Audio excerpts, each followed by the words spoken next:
Ito ang Bombo Radio Philippines. Fully digitalized. Numero 1 sa balita, komentaryo, drama at serbisyo publiko. Bombo Radio Philippines. Bombo Radio Philippines. Ang inyong number 1 at most trusted radio network in the country. Basta Radio Bombo! Oras sa Bombo Radio Iloilo, Philippines Standard Time, 56 minutos na nakaligad sa takna sining alas 11. Welcome sa pagpangalagad sa Bombo 102 diri sa FM Bombo Radio Iloilo flagship stations ang the number 1 and the most trusted radio network kinakantri ang Bombo Radio Philippines. Adlaw kita karon sa Huwebes sa Hunyo 19 tuig 2025. Sa gihapon ini mo lang rimong kurman Bombo Chama Blanco Hover. Sa mga dalaguan kag mga nagapaw na karon nga mga balita. Mayor Jerry Treñas ginpabutyag nga kinahanglanon sang syudad sang bastante nga potable water sa ginpanigayon sini nga water dialogue.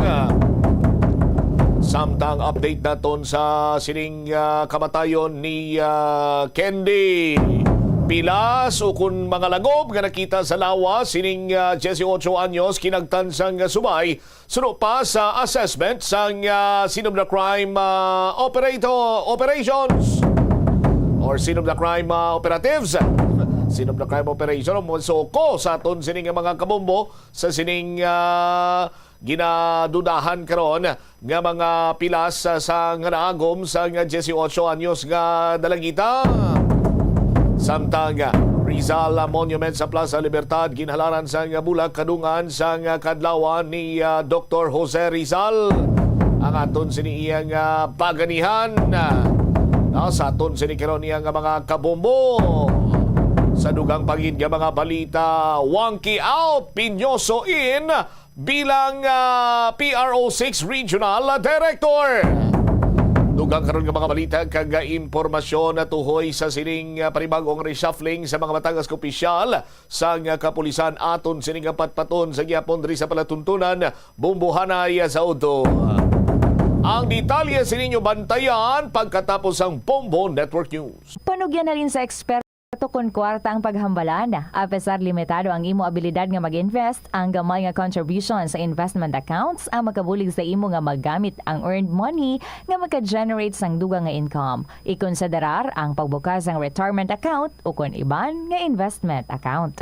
Ini nga pahanumdom ang ginadulong sa imo sang the number 1 and most trusted radio network in the country, Bombo Radio Philippines. Basta Radio Bombo! Yari ang mga simpleng nga paagi agod makakinot sang tubig. Tinguba ang mga lalabahan kag tinguba man ang pagpanglaba. Ang pagpanglaba sang isa ka bes sa isa ka semana ang nagakinot sang naglabot sa 50 litro sang tubig. Kung nagagamit sang washing machine, iset ini sa mas manubo nga wash cycle. Makakinot ka na sa tubig, makakinot ka pa sa enerhiya. Nga ginadubilian ang illegal nga droga. Makamamatay. Ang nagagamit sang shabu posible mapatay tungod sa cardiac arrest o kung hindi gani tungod sa drug overdose. Makaguba sang lawas. Makadulot ini sang pagkaguba sang kidney o kung pag-angkon sang hepatitis. Posible ito ang Bombo Radio Philippines. Fully digitalized. Numero 1 sa balita, komentaryo, drama at serbisyo publiko. Bombo Radio Philippines. Bombo Radio Philippines. Ang inyong number 1 at most trusted radio network in the country. Basta Radio Bombo! This is Bombo Network News, noontime edition, broadcasting live at Bombo Radio Broadcast Center, Makati City, Philippines. Ngayon ay araw ng Huwebes, ika-11 sa buwan ng Hunyo taong 2025. Sa ulo ng ating mga balita. Sa mga pangunahing balita, ang sandatahang lakas ng Pilipinas hindi nababahala sa desisyon ng Estados Unidos na ilipat ang ilang military assets mula sa West Philippine Sea patungong Middle East. Mas maraming Pinoy inasahan ding lilikas patungong Jordan. Ang Department of Agriculture at Department of Energy tiniyak ang nakahandang tugon sa posibleng epekto ng giyera sa pagitan ng Israel at Iran sa sektorya ng enerhiya at pagsasaka. Abangan din mamaya ang Senado at Kamara de Representantes tuloy ang bangayaan sa Rules of Impeachment Court. Mataas na kapulungan umapela sa prosecution na tutukan ang mga legal preparations. Ang United Nations Rapporteur nanawagan ng reforma sa Pilipinas at binatikos rin ang red tagging pati na rin ang media attacks. Abangan sa ating provincial report mamaya dambuhalang Lapu-Lapu. Nahuli doon ho sa may bahagi ng Camarines Norte. Ang Bureau of Fisheries nilinaw na hindi ho ipinagbabawal ang pagbebenta sa nahuling isda. At sa ating international news naman, si United States President Donald Trump tikom pa rin sa posibleng United States military action kontra Iran. Update tayo mamaya sa NBA. Magkakabombo si Tyrese Haliburton sumama sa team practice ng Indiana Pacers. Live nationwide via satellite, dumako tayo sa detalye ng ating mga balita. Hindi nababahala ang sandatahang lakas ng Pilipinas sa desisyon ng Estados Unidos na ilipat ang ilan sa mga military assets nito mula sa West Philippine Sea patungong Middle East. Ayon kay Philippine Navy spokesperson on the West Philippine Sea, Rear Admiral Roy Vincent Trinidad, ang naturang hakbang ay bilang tugon sa lumalalang tensyon dun sa may Middle East.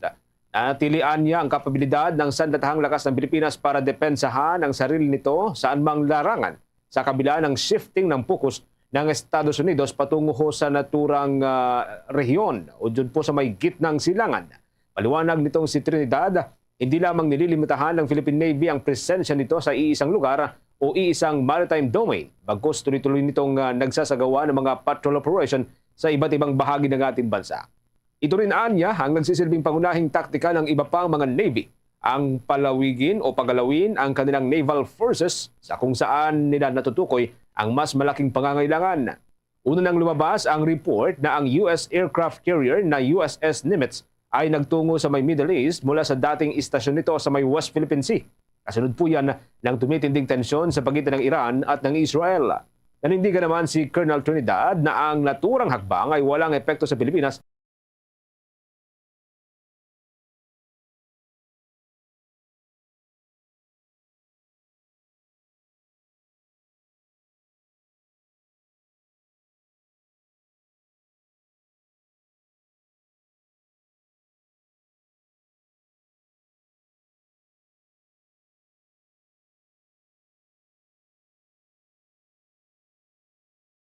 Proseso ng embahada sa Amman, katuwang yan ng embahada sa Tel Aviv. Pagdating naman sa Jordan, kailangan umalis ng mga Pilipino sa loob ng 48 to 72 hours, gaya ng ibang dayuhang dumaraan. Noong Miyerkules nga, dumating ang unang grupo ng mga Pilipino mula Israel, kabilang ang mga opisyal ng pamahalaan. Ayon sa embahada, mahaba ang pila sa border bunsod ng dagsa ng mga pasaherong paalis ng Israel. Naglunsad ng opensibang militar ang Israel laban sa Iran noong Biyernes na sinundan ng mga pambubombang ganti ng Iran sa iba't ibang bahagi ng Israel, kabilang na ang Tel Aviv. Samantala, ayon naman kay Foreign Affairs Undersecretary Eduardo de Vega, ikukonsidera na ng pamahalaan ng Pilipinas ang posibilidad na itaas sa alert level ang Israel at Iran dahil sa nagpapatuloy na sigalot sa rehiyon. Bagamat nasa alert level ang Israel at Iran dahil sa nagpapatuloy na sigalot sa rehiyon. Bagamat nasa alert level 3 na ang Israel at ang level 1 rin ang Iran, kumikilos na umano ang pamahalaan na tila nasa alert level 4 na ang yugto ng voluntaryong pagpapauwi ng mga Pilipino. Inaasahan ng Department of Foreign Affairs na ililikas ang iba pang 26 na Pilipino mula sa Israel patungo sa Jordan sa darating na weekend, habang nasa 150 pa ang nagpahayag ng kagustuhang magpa-repatriate. Nasa 17 Pilipino naman ang nais ng lumikas mula sa Iran. Sa kaugnay pa rin mga development, mga kabombo, tiniyak naman ng Department of Agriculture na may sapat na supply ng mga pataba o yung mga commercial fertilizer ang Pilipinas para ho sa sektor ng pagsasaka sa kabila ho ito ng tumitinding kaguluhan sa pagitan ng Israel at ng bansang Iran. Maaari pong makaapekto sa shipping sa Gulf region kung saan ay matatagpuan ng bansang Qatar na isa sa mga pangunahing supplier ng mga commercial fertilizer dito sa Pilipinas. Ayon kay Department of Agriculture Secretary Francisco Laurel Jr., ang stock ng Pilipinas natatagal hanggang sa katapusan ng taon o ito yung mga stock ng mga fertilizer. Sinabi rin niyang may mga alternatibong supplier ng fertilizer ang Pilipinas katulad po ng bansang Russia, maging ang Brunei Darussalam at hindi inasahang magkakaroon ng kakulangan. Dagdag pa ng kalihim na hindi rin inasang magkakaroon ng malakihang pagtaas ng presyo ng mga produktong pang-agrikultura, bagamat maaring magkaroon anya ng bahagyang epekto doon sa pagtaas ng presyo ng produktong petrolyo. Kaugnay po niyan, umapela naman si Department of Energy Officer in Charge Sharon Garin sa mga owner at mga operator ng mga gasoline station na maglaan ng akbang diskwento para ho sa mga public utility vehicle na inaasahang maapektuhan sa pagtaas ng presyo ng langis sa pandaigdigang merkado. Una nang tinaya ng Department of Energy ang posibilidad ng sunod-sunod na pagtaas ng presyo ng langis sa mga susunod pang mga araw at mga linggo dahil yan sa tumitinding tensyon sa pagitan pa rin ng Israel at ng Iran at ang kabuang sitwasyon doon ho sa may bahagi ng Middle East. Apelan nitong si Secretary Garin sa mga may-ari ho ng gasoline station na tulungan ang mga public utility vehicle driver at mga operator upang hindi masyadong mabigat ang kanilang pasanin dahil sa inasahang taas presyo ng mga petroleum products. Maaarian niyang maglaan ang mga ito ng akmang diskwento o sapat na diskwento at gumawa ng iba pang mga promo na mapapakinabangan ng mga driver at mga operator upang hindi na naman nila ipasa sa mga mananakay yun pong magiging pasanin. Ngayong linggo ay una nang nagpatupad ang mga kumpanya ng langis ng big-time oil price hike at posibleng masusundan pa ito sa mga susunod na linggo habang nagpapatuloy pa rin ang naturang tensyon. Sinabi rin nitong si Secretary Garin na may sapat na oil supply ang Pilipinas sa susunod na 15 araw kahit pa walang magiging delivery. Sa kasalukuyan anya, wala pang local source ang Pilipinas habang nakadepende lamang ito sa imported na krudo. Ito namang fuel subsidy para sa mga mangingisda at mga tsuper, inihahanda na ng Department of Energy sa sandaling tumaas sa $80 per barrel ang presyo ng krudo at petrolyo. May mga balita dyan si Bombo Bea Piniza.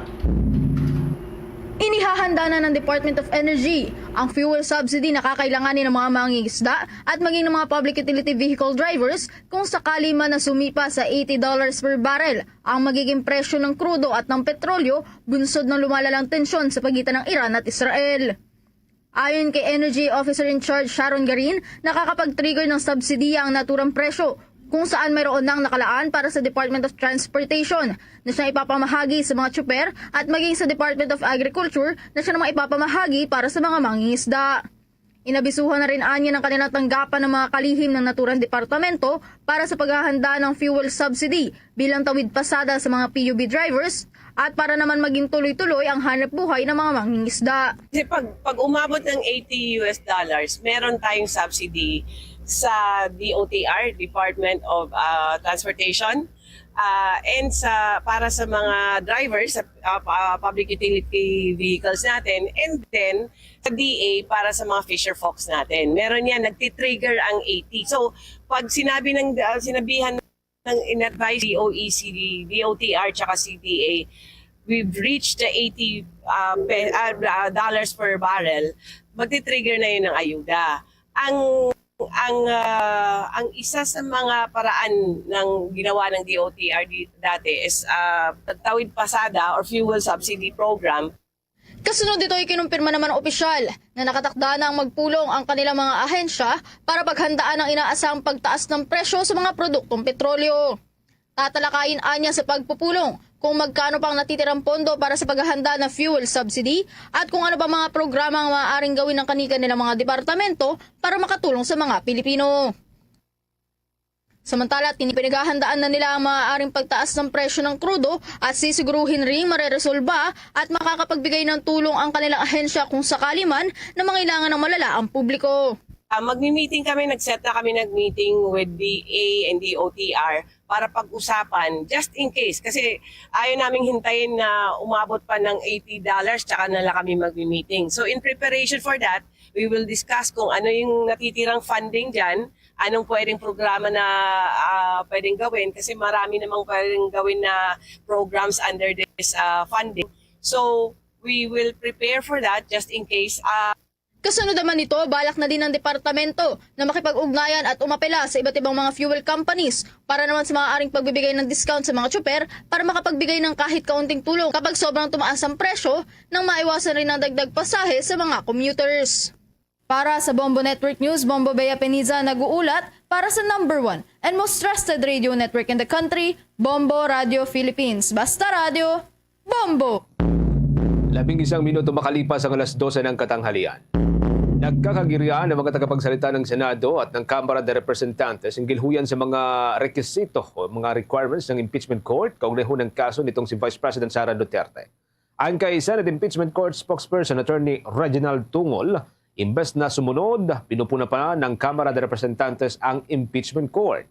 Inihintay pa rin umano ng Senado ang sertifikasyon mula sa Kamara na hindi lumabag sa saligang batas ang impeachment. Gayon din ang sagot nitong ni Vice President Duterte sa summons na may deadline na Hunyo 23. Ipinasauli ng Senado ang articles of impeachment sa Kamara para yan sa paglalabas sana ng sertifikasyon at resolusyong nagsasaad na ipagpapatuloy pa rin ng 20th Congress ang prosecution. Gayunpaman, hindi pa ito magagawa ng Kamara hanggang sa Hulyo sa pagbubukas yan ng sesyon. Ayon naman kay House Spokesperson Attorney Princess Abante, wala sa saligang batas ang mga hinihinging dagdag na rekisito. Verified complaint lamang anya na kailangan ng boto ng Kamara. Dagdag ni House Prosecution Spokesperson Attorney Odi Bukoy, nagkasunod ang Kamara sa saligang batas. Ang utos-an niya ay para sa Kamara, hindi sa prosecution team. Magkatapat ang dalawang sangay ng gobyerno. Giit ng opisyal ang panawagan ng taong bayan na gawin sana ng Senado ang tungkulin nito bilang isang tribunal. Samantala, nanawagan ng Senado nitong Miyerkules sa lahat ng panig na sangkot sa nalalapit na impeachment trial laban kay Vice President Sara Duterte na ituon ang atensyon sa paghahanda ng legal na argumento imbis na questionin ang kapangyarihan at proseso ng impeachment court.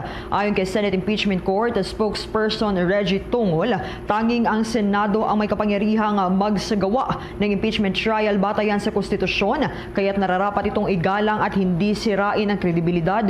Ipinaliwanag niya nga pinahihintulutan ang pagpapahayag ng opinyon ng mga senador sa kanilang proseso dahil nasa preliminary stage pa lamang ang korte kung saan tinatalakay ang mga legal na interpretasyon alinsunod yan sa Rule 18 ng Senate Impeachment Rules.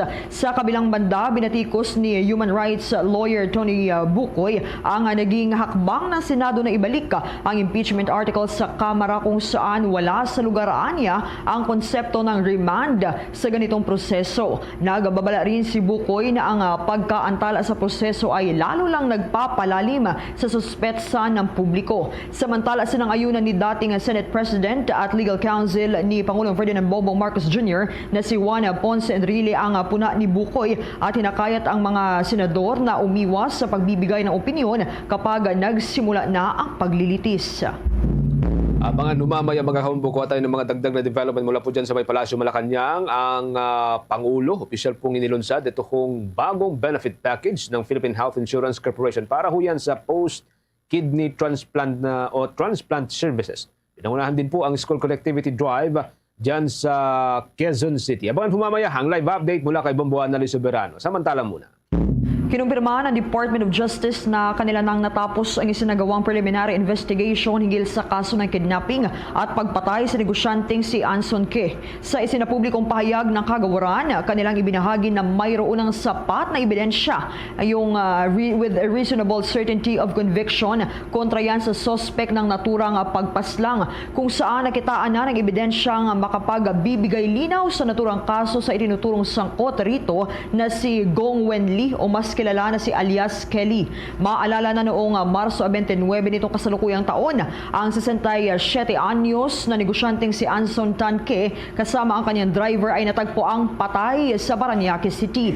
Bunsod sa konklusyon ng naturang preliminary investigation, ang Department of Justice ay nag-issue ng resolusyon para isumite bilang kaso sa korte nito ng kidnapping for ransom with homicide laban kay Kelly. Inirekomenda din sa kanilang resolusyon na mai-refer sa Philippine National Police Anti-Cybercrime Group ang ilan pang respondents para sa case build-up ng paglabag sa batas. Ngunit gate naman ang kagawaran na hindi ito nangangahulugan na agarang guilty na ang sospek, bagkus ito lamang ay isang direktiba upang maituloy ang paglilitis sa pagpresenta ng tiyak na ebidensya. Buo umano ang paninindigan ng Department of Justice na masuportahan ang pagsasagawa ng patas na investigasyon nang walang kinikilingan upang maisilbi na ng naaayon sa prinsipyo ng pagiging hindi bias at due process. oras na natin, meron na ho tayong 17 minuto bago po sumapit o makalipas ang alas 12 po ng katanghalian, mga kabombo. Update po tayo mula sa may Palasyo, Malacanang. Ito ay kaugnay pa rin ho sa mga balita mula po sa may Philippine Health Insurance Corporation. Ito hong tinatawag na bagong benefit package ng Philippine Health Insurance Corporation para ho sa post-kidney transplantation services. Pinangunahan din po ni Pangulong Marcos yun pong school connectivity drive sa may Quezon City. May update po dyan si Bombo Annalyn Soberano. Binisita ni Pangulong Ferdinand Marcos Jr. ang National Kidney and Transplant Institute sa Quezon City kaninang umaga. Opisyal nitong inanunsyo at inalunsad ang bagong benefit package ng PhilHealth para sa post-kidney transplantation services. Ang Z-Benefit Package ay komprehensibong coverage para sa matatanda at batang pasyente na may stage 5 chronic kidney disease, habang mayroon din para sa gamutan at laboratorio ng mga inoperahan at pinalitan ng bato.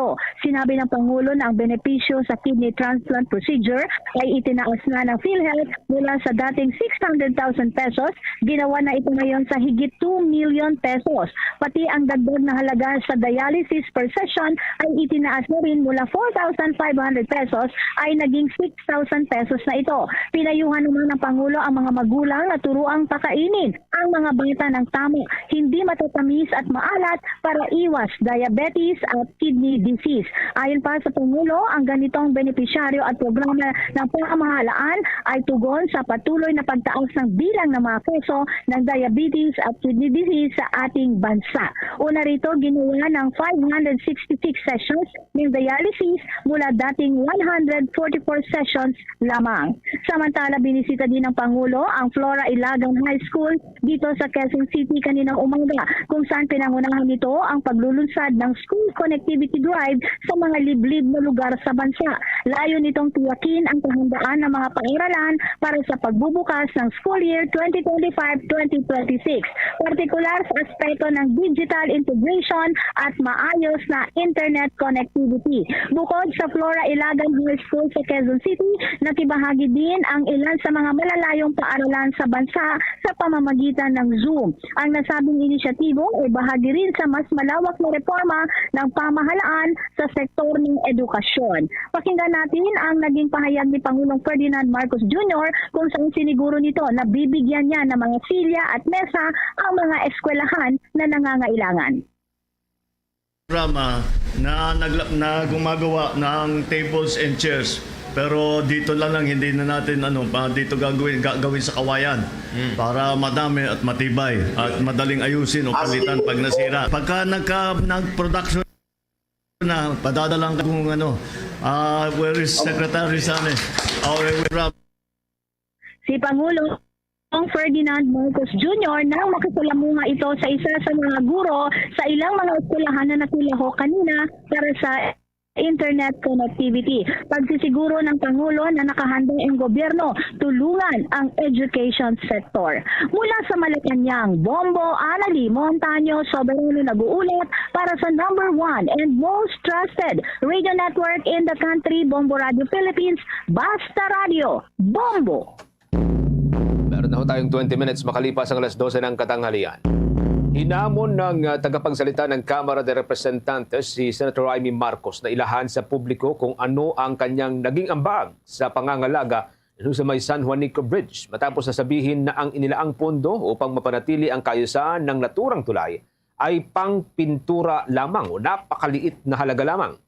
Ayon kay House Spokesperson Attorney Princess Abante, batay sa record ay tuloy-tuloy ang pundong inilalaan para sa maintenance at maging sa rehabilitasyon ng tulay mula pa noong 2018 o bago pa man naging lider ng Kamara si Speaker Ferdinand Martin Romualdez.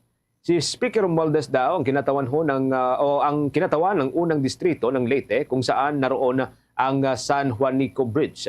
Sinabi ni Abante na hindi napapabayaan ang pondo para sa iconic na tulay at tuloy-tuloy ang mga hakbang sa rehabilitasyon sa ilalim ng pamumuno ng Speaker at ng mga lokal na opisyal.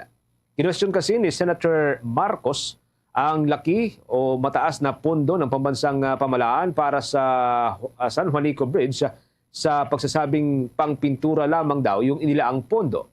Umani ng batikos mula sa mga opisyal at mga stakeholders sa Eastern Visayas ang naging pahayag ng senadora na iginiit na may mga pangmatagalang proyekto para sa infrastruktura na isinasagawa.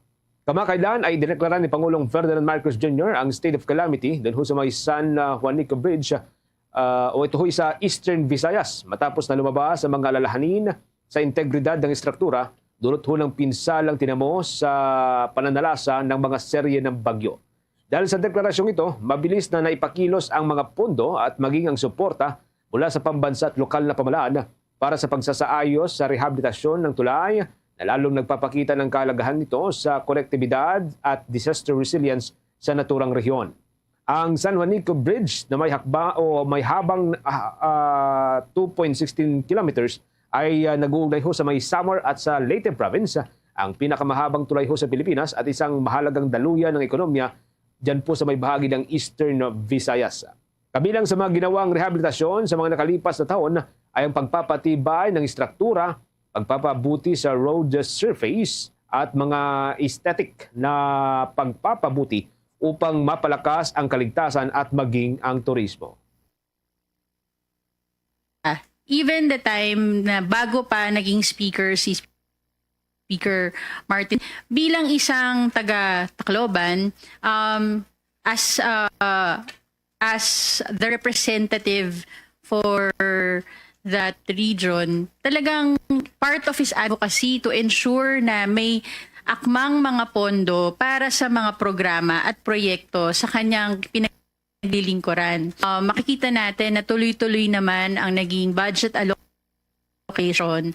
San Juanico Bridge for its maintenance, rehabilitation. Siguro si Senator Amy, since she is very much concerned, talangan din natin tanongin ano naging ambag niya bilang senador na kasama naman sa tungkulin niya ang pag-ayos ng budget ng bansa dun sa pangangalaga ng San Juanico Bridge. Bagay po yan ang pahayag ng tagapagsalita ng Kamara de Representantes si Attorney Princess Abante. Sa iba pang balita, mga kabomot Star Nation, pinangunahan ni Calamba City Mayor Rosalia Ros Rizal ang pagunita sa ika-164 na kaarawan ni Dr. Jose Rizal ang pambansang bayani ng Pilipinas.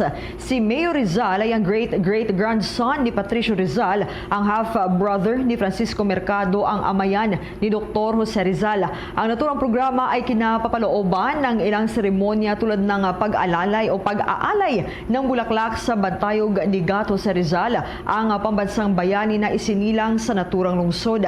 Maraming bulaklak din ang inialay sa tahanan ng pambansang bayani habang daan-daang mga bisita rin ang nagtungo rito. Suot ang barong Tagalog at barot saya ang pambansang kasuotan ng bansa. Sa tahanan ni Rizal, tuloy-tuloy ding inaawit ang mga kundiman. Marami sa mga ito ay tumutukoy sa kalayaan, pagmamahal sa bayan at buhay ng mga bayaning nagsakripisyo para sa bansa. Nagbigay seguridad ang mga sundalo at mga pulis sa kabuuan ng programa at binuksan ito sa publikong nagnanais makibahagi sa selebrasyon ng kaarawan ng pambansang bayani. Sa iba pang mga updates, i-deploy ng Philippine at ng US Army ang mahigit sa 100 ng mga mobility assets para yan sa paggamit sa kabuuan po ng Silaknim Phase 2, ang joint military drill sa pagitan ng dalawang army sa ilalim po ng balikatan exercises. Unang nagsimula ang naturang drill noong Hunyo 16 at magtatagal hanggang ngayong araw, Hunyo 19. Isa sa mga pangunahing ginawa rito ay ang ground convoy operation kung saan ay dinala ang mga military assets mula ho sa Fort Magsaysay dyan sa may Nueva Ecija patungo sa may Bagabag Airstrip sa may Nueva Vizcaya sa may Region 2. Tumuloy ang mga ito sa may Tiaga Isabela hanggang sa Camp Melchor de la Cruz, ang isa po sa mga bagong Enhanced Defense Cooperation Agreement site para sa US Forces. Gumamit din ang mga ito ng ilang air assets sa pagdadala ng mga sundalo at ilang mga gamit pandigma sa mga pangunahing venue ng joint military drill.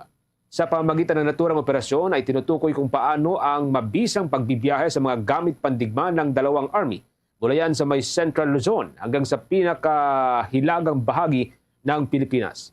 Bahagi rin ng isinagawang drill ay ang paggamit sa mga military asset ng dalawang army para sa actual combat scenario, territorial defense at air and sea movement. Ilan sa mga pangunahing nakibahagi rito ay ang mga personnel ng 501st at 502nd Infantry Brigade ng Philippine Army, ang US Army Pacific at iba pang Army units. Sa bahaging ito, mga Kabombo Star Nation, kuha muna tayo ng ilang mga developments sa ating news team. Ang Commission on Elections 2nd Division, idineklarang walang bisa ang Certificate of Candidacy ni Joey Chua. Si Benny Abante naman, idineklara ng division bilang representative ng 6th District ng Maynila. Ang nanalong konsehal sa Maynila, pinoproklama na ng Commission on Elections matapos makakuha ng temporary restraining order mula iyan sa Supreme Court. May mga balita dyan si Bombo Isa Cotonera. Idineklarang walang bisa ng Commission on Elections 2nd Division ang Certificate of Candidacy ni Luis Joey Chua Uy kasunod ng petisyong kumuwestiyon sa kanyang citizenship. Nakasaad sa petisyon na si Uy ay hindi maaaring ituring na natural-born citizen dahil ang kanyang ama ay hindi rin umano natural-born citizen sa panahon ng kanyang kapanganakan. Kaya naman ayon sa desisyon ng COMELEC 2nd Division, siya ay tinuturing na naturalized citizen lamang at hindi natural-born. Kaugnay pa nito, ang kasong material misrepresentation ni Uy ay maaaring humantong sa kasong kriminal. Ibig sabihin, si Uy ay hindi maituturing na kandidato at ang kanyang Certificate of Candidacy ay walang bisa mula pa sa simula o void ab initio. Nilinaw naman ni Commission on Elections Chairman George Sherwin Garcia na bagaman idineklara na ng COMELEC 2nd Division si Bienvenido Benny Abante bilang opisyal na nahalal na kinatawan ng ika-6 na distrito ng Maynila para sa nagdaang eleksyon, hindi ibig sabihin nito na siya ang mauupo pagsapit ng Hunyo 30. Anya, hanggat wala pang final at executory na desisyon ang COMELEC Anbank, ang mauupo pa rin ay ang naiproklama. Pagditiyak ni Garcia na susundin nila ang tamang proseso nito at hindi ipipressure ang respondent pagdating sa pagsumite ng motion for reconsideration. Ano na pong mangyayari kay Benny Abante with this case po ng kay Chua? Kapag po canceled ang candidacy o denied due course ang candidacy ng isang tao dahil nag-misrepresent siya, dahil nagsinungaling siya, hindi naman dahil walang qualification, nagsinungaling siya sa kanyang Certificate of Candidacy, isang effect niyan, pag na-cancel mo ang candidacy, kung iyan ay nangyari ang cancellation, Ma'am Isa, before the election, yung taong yon ay hindi pwedeng mapalitan because walang substitution kasi as if hindi naging kandidato. Pagka naman ang desisyon ay nangyari after the election, nanalo yung mismong tao na pinapa-cancel ang kanyang candidacy o pinapa-deny due course ang kanyang candidacy, nanalo siya pero na-cancel ang kanyang candidacy. Sino ang uupo? Sabi ng Halosos versus COMELEC, ang uupo ay ang second placer. Bakit? Kasi nga as if walang nanalong first placer. Samantala sa iba pang balita, pinapaproklama na ng COMELEC si Darwin Sia bilang nanalong konsehal sa ika-2 distrito ng Maynila. Ito'y matapos makakuha si Sia ng temporary restraining order mula sa Korte Suprema laban sa kanselasyon ng kanyang Certificate of Candidacy. Batay sa inilabas na kautusan ng COMELEC Anbank, inaatasan ng City Board of Canvassers ng ika-2 distrito ng Maynila na mag-reconvene sa loob ng 5 araw mula sa pagtanggap ng kautusan upang may proklama si Sia bilang nanalong miyembro ng Sangguniang Panglungsod. Matatanda ang kinansela ng COMELEC ang Certificate of Candidacy ni Sia dahil umano sa material misrepresentation matapos itong maghain ng kandidatura kahit siya ay nahatulan sa kasong paglabag sa Anti-Pilferage Act.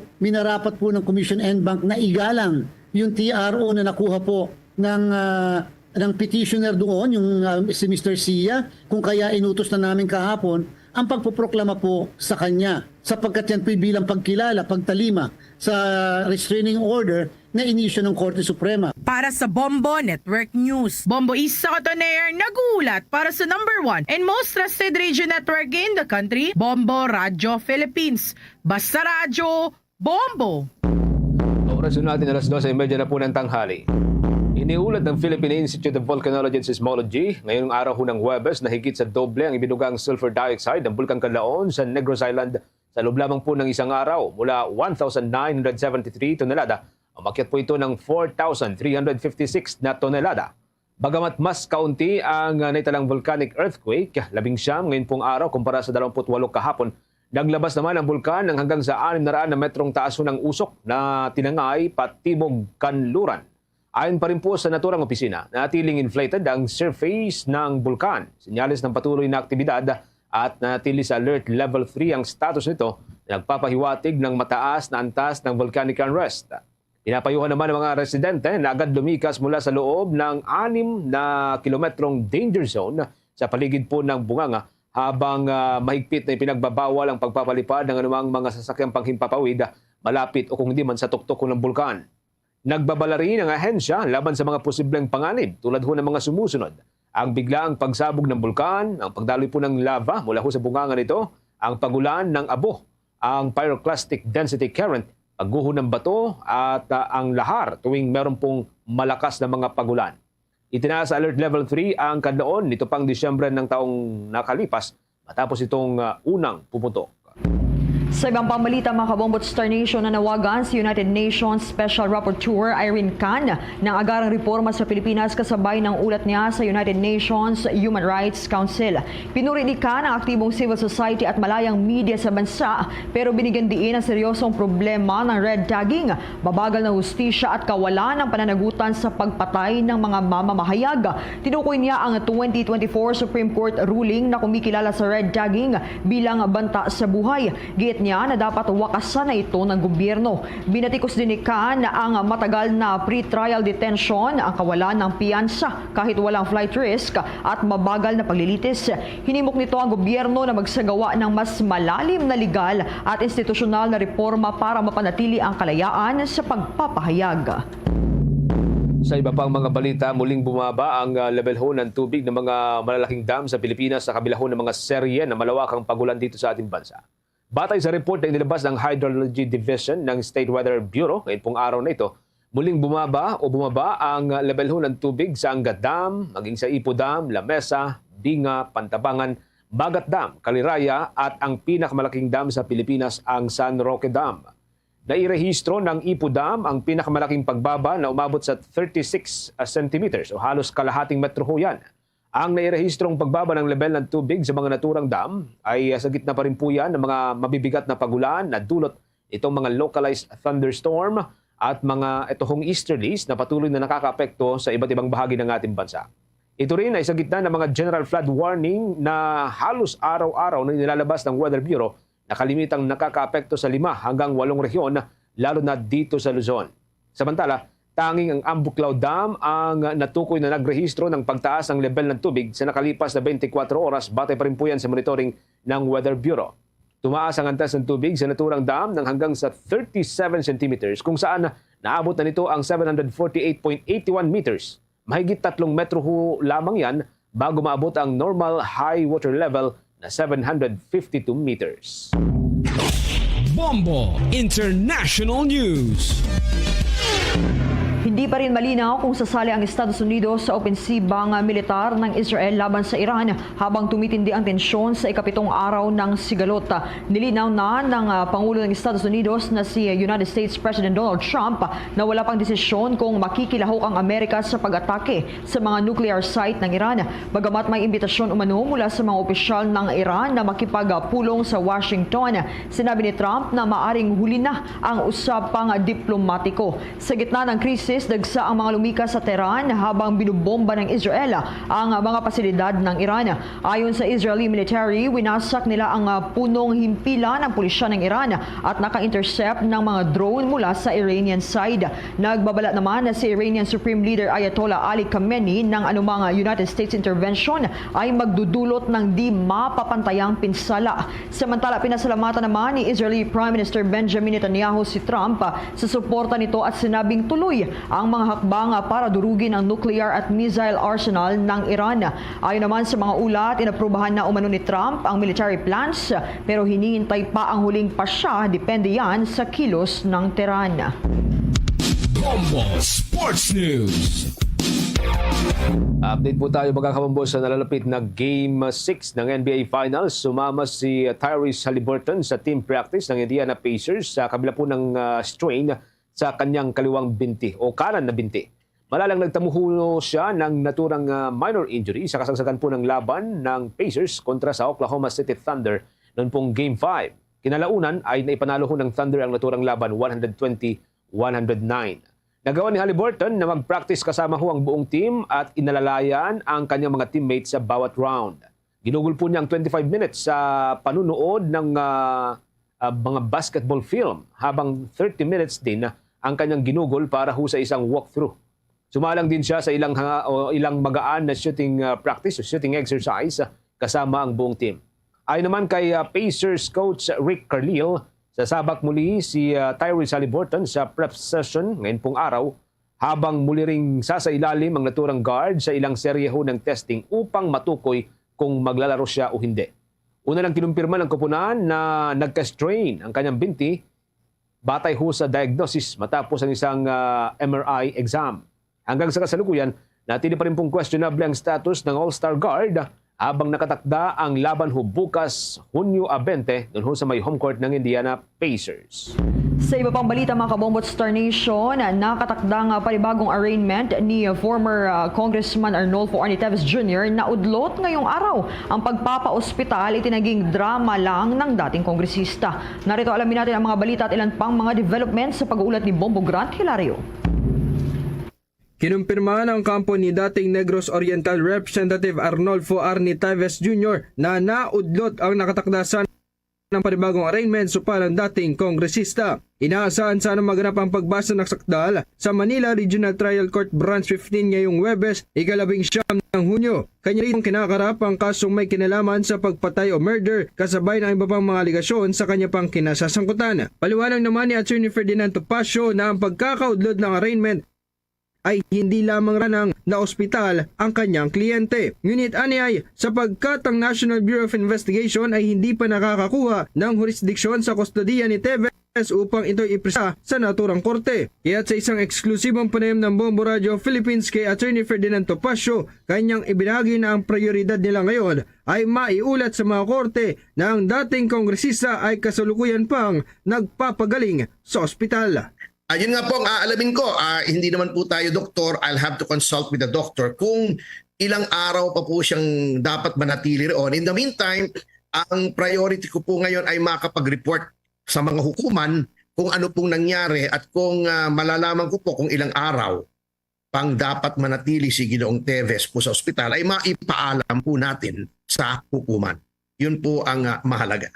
Samantala, sa kabila nito, mariin namang itinanggi ng kampo ni Teves na ang pagka-ospital at malubhang pananakit nito ng tiyan ay isang drama lamang. Ani kasi ni Negros Oriental Congresswoman-elect Janice Digamo na ito'y bahagi lamang ng drama at delaying tactics ni Teves sa pagkamit nila ng hustisya. Kaya't ito ay pinabulaanan ni Attorney Ferdinand Topacio ng eksklusibong mga kapanayam ng Bombo Radio hinggil sa ibinabato sa kanila ng kabilang kampo. Di napahiya siya. O anong sinasabi niyang drama? Inoperahan. Meron man nagdadrama, nagpa-opera.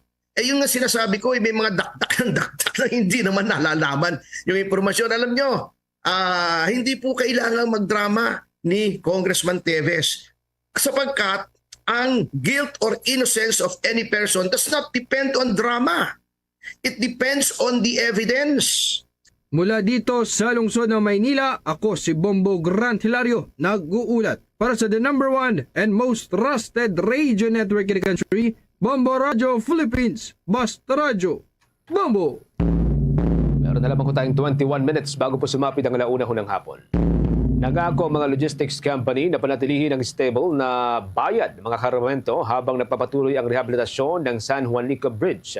Ito'y kasunod na rin ng matagumpay na pagkipag-usap ng pamahalaan sa mga naturang kumpanya sa panguna ng Department of Trade and Industry.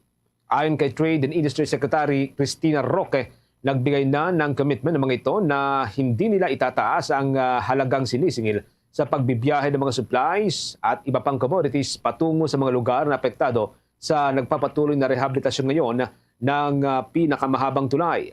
Bahagi ng naturang commitment ay ang hindi pagtaas ng rates nitong mga kargamento hanggat nananatili ang problema doon sa may San Juanico Bridge. Ito ay sa kabila pa ng 60 araw na price freeze na una nang ipinataw sa mga basic commodities sa Eastern Visayas. Salig na rin po yan sa deklarasyon ng State of Calamity sa naturang rehiyon simula pa noong Hunyo 5. Ayon sa Trade and Industry Department, ilang logistics company na ang nagtaas ng bilang ng kanilang mga dineploy ng mga cargo ship o mga ro-ro vessel upang matugunan ang mataas na demand. Dala na rin yan ng mas maraming ibibiyaheng mga supplies.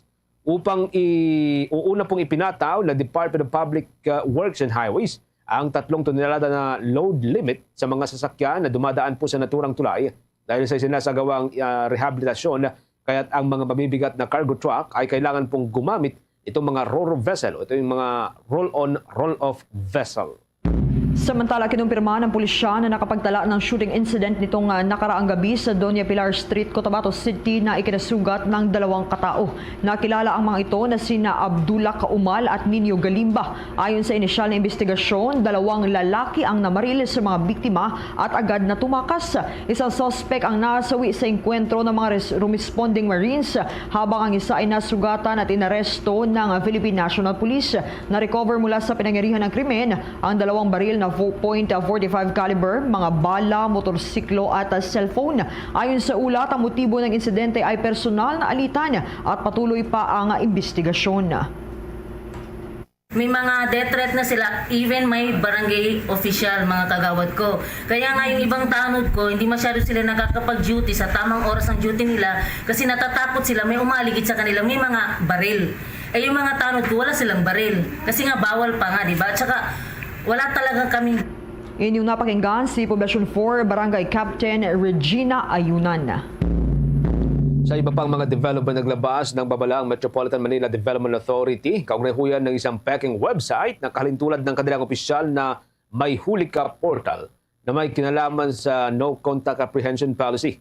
Ayon sa ahensya, isa hong mapandinlang na site na ito hong pinangalanan din na May Huli Ba, na gawa umano ng mga scammer upang sirain ang layunin ng kanilang lehitimong platform. Sa peking website, hinihingi ang plate number ng sasakyan, ngunit sa opisyal na site ng Metropolitan Manila Development Authority naman, kailangan din ng MV number para huyan sa verifikasyon. Ayon sa National Computer Emergency Response Team, ginagamit umano ang May Huli Ba sa mga phishing activities. Tiniyak naman ni Metropolitan Manila Development Authority Chairperson Attorney Don Artes na ligtas at protektado ang personal na impormasyon sa opisyal na website, kaugnay pa rin po yan sa No Contact Apprehension Program. Sa iba pang mga development, nagpahayag ng pagkabahala ang Kamara de Representantes sa umano'y irresponsableng pagbabahagi nitong si Senator Ronald De La Rosa ng isang artificial intelligence o ito'y AI-generated content. May pagtanggol lamang si Vice President Sara Duterte laban ho sa impeachment case. Ayon kay House spokesperson Attorney Princess Abante, ang naging hakbang nitong si Senator De La Rosa na magbahagi ng AI-generated content na kumukwestiyon sa legalidad ng impeachment proceedings ay hindi lang mapanlinlang, ngunit may tuturo o maituturing na pang-aabuso sa kanyang plataforma bilang isang opisyal ng gobyerno o mataas na opisyal ng gobyerno. Binigyang din niya na hindi dapat nagpapakalat ng maling impormasyon ang mga opisyal ng gobyerno, lalo na kung may kinalaman ito sa mga sensitibong demokratikong proseso. Ang pahayag ni Attorney Abante ay tugon sa tanong ukol po sa social media post itong si De La Rosa na naglalaman ng AI-manipulated content na naglalayong siraan ang proseso ng impeachment at ang House Prosecution Panel. Tinukoy pa nitong si Attorney Abante ang mga natuklasan at rekomendasyon ng House Tri Committee sa fake news at disinformation sa ilalim ng 19th Congress, kung saan nananawagan ito ng agarang pagsasabatas para i-regulate ang AI-generated content at labanan ng lumalalang banta ng digital na panlilinlang. Umasa siyang bibigyang prioridad ng ika-20 Kongreso ang pagpasa ng batas laban po sa fake news. Binigyang din nitong si Attorney Abante na ang mga lingkod bayan ay dapat nangunguna sa pagpapalaganap ng katotohanan at pagpapalaganap ng tamang impormasyon at binalaan ng epekto ng fake news ay hindi lamang limitado sa social media, kundi may tunay na epekto sa realidad. Sa ilalim ng pamumuno ng kasalukuyang lider ng Kamara de Representantes, itinutulak ng Kamara ang pamahalaan o pamamahalang nakabatay ho doon sa katotohanan at sa responsableng diskurso, lalo na ngayong umiinit ang usapin kaugnay sa impeachment case laban sa pangalawang Pangulo. Sa kaugnay pa rin pong mga development, nangakong paigtingin ng Department of Education ang mga hakbang upang malutas ang tinatawag na learning crisis sa Pilipinas sa loob po ng termino ni Pangulong Ferdinand Marcos Jr. Ito'y kasunod ng babala ng United Nations Education Fund ukol po sa malawakang kakulangan sa pagkakatuto nitong mga mag-aaral na matapos na huyan ng pandemya dulot ng COVID-19. Paliwanag ng Education Secretary Sani Angara, ang learning crisis ay tumutukoy sa kakulangan ng mga estudyante na matutunan ng mga dapat nilang alam batay sa kanilang grade level. Binigyang din niya ang panawagan ng Pangulo na mag-focus sa basic skills gaya ng pagbasa at numeracy yan po'y upang makahabol ang mga kabataan ngayon.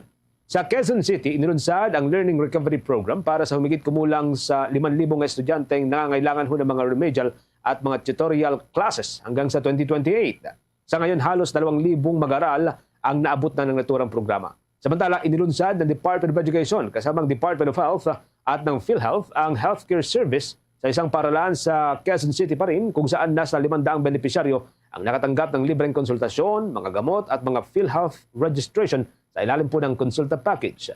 Itong buwan ng Mayo, nilagdaan ng Department of Education at ng PhilHealth ang kasunduan para maisama ang sektor ng edukasyon sa pagpapatupad ng Universal Healthcare Law. Sa bahagi ito mga kabombo Star Nation, dumako na tayo sa mga nakalapang balita ng ating makasamahan sa probinsya. Ang local government units sa Iloilo tiniyak ang tulong sa mga overseas Filipino workers na apektado ng Iran-Israel conflict. Ilang mga Ilonggo hindi ligtas ang kalagayan. May mga report dyan ang Bombo Radyo Iloilo.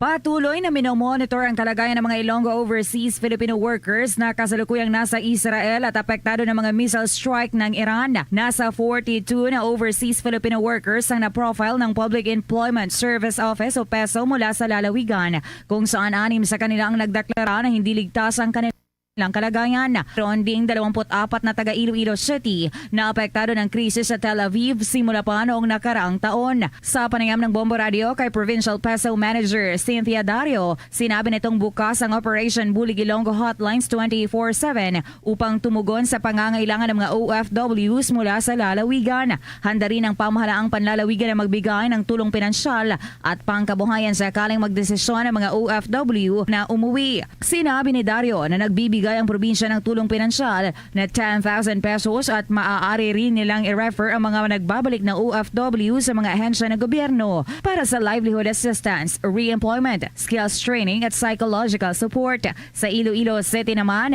para sa mga nangangailangan ng cash assistance, maaaring mag-download ng pondo ang lokal na pamahalaan mula 10,000 pesos hanggang 25,000 pesos at tulong pangkabuhayan para sa pagsisimula ng negosyo mula 15,000 pesos hanggang 30,000 pesos. This is not yet final. Numbers are coming in.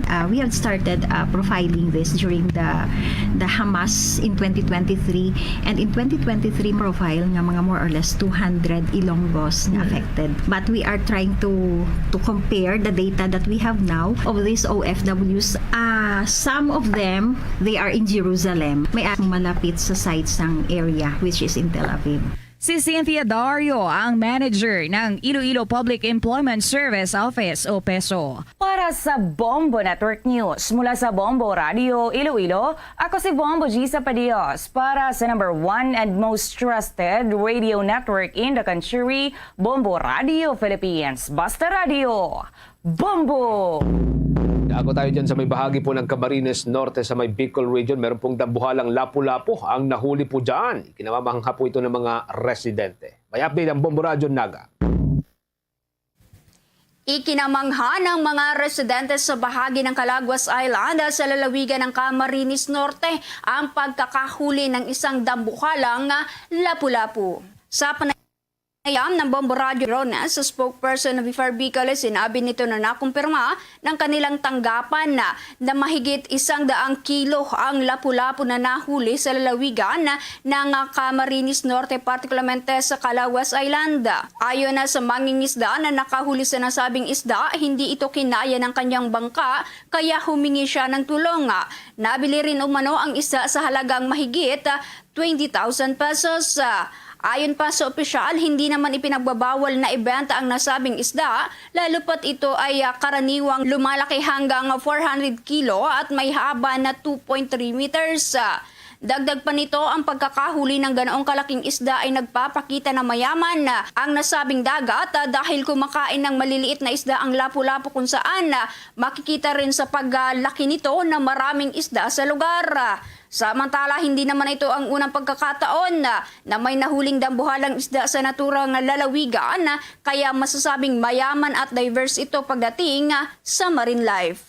And confirmed po na nahuli niya yung halos lagpas 100 kilos na lapu-lapu sa may Calaguas Island. Actually, nahirapan siya nung kinuha niya dahil ginagamit niya ang kawil o kaya hook and line.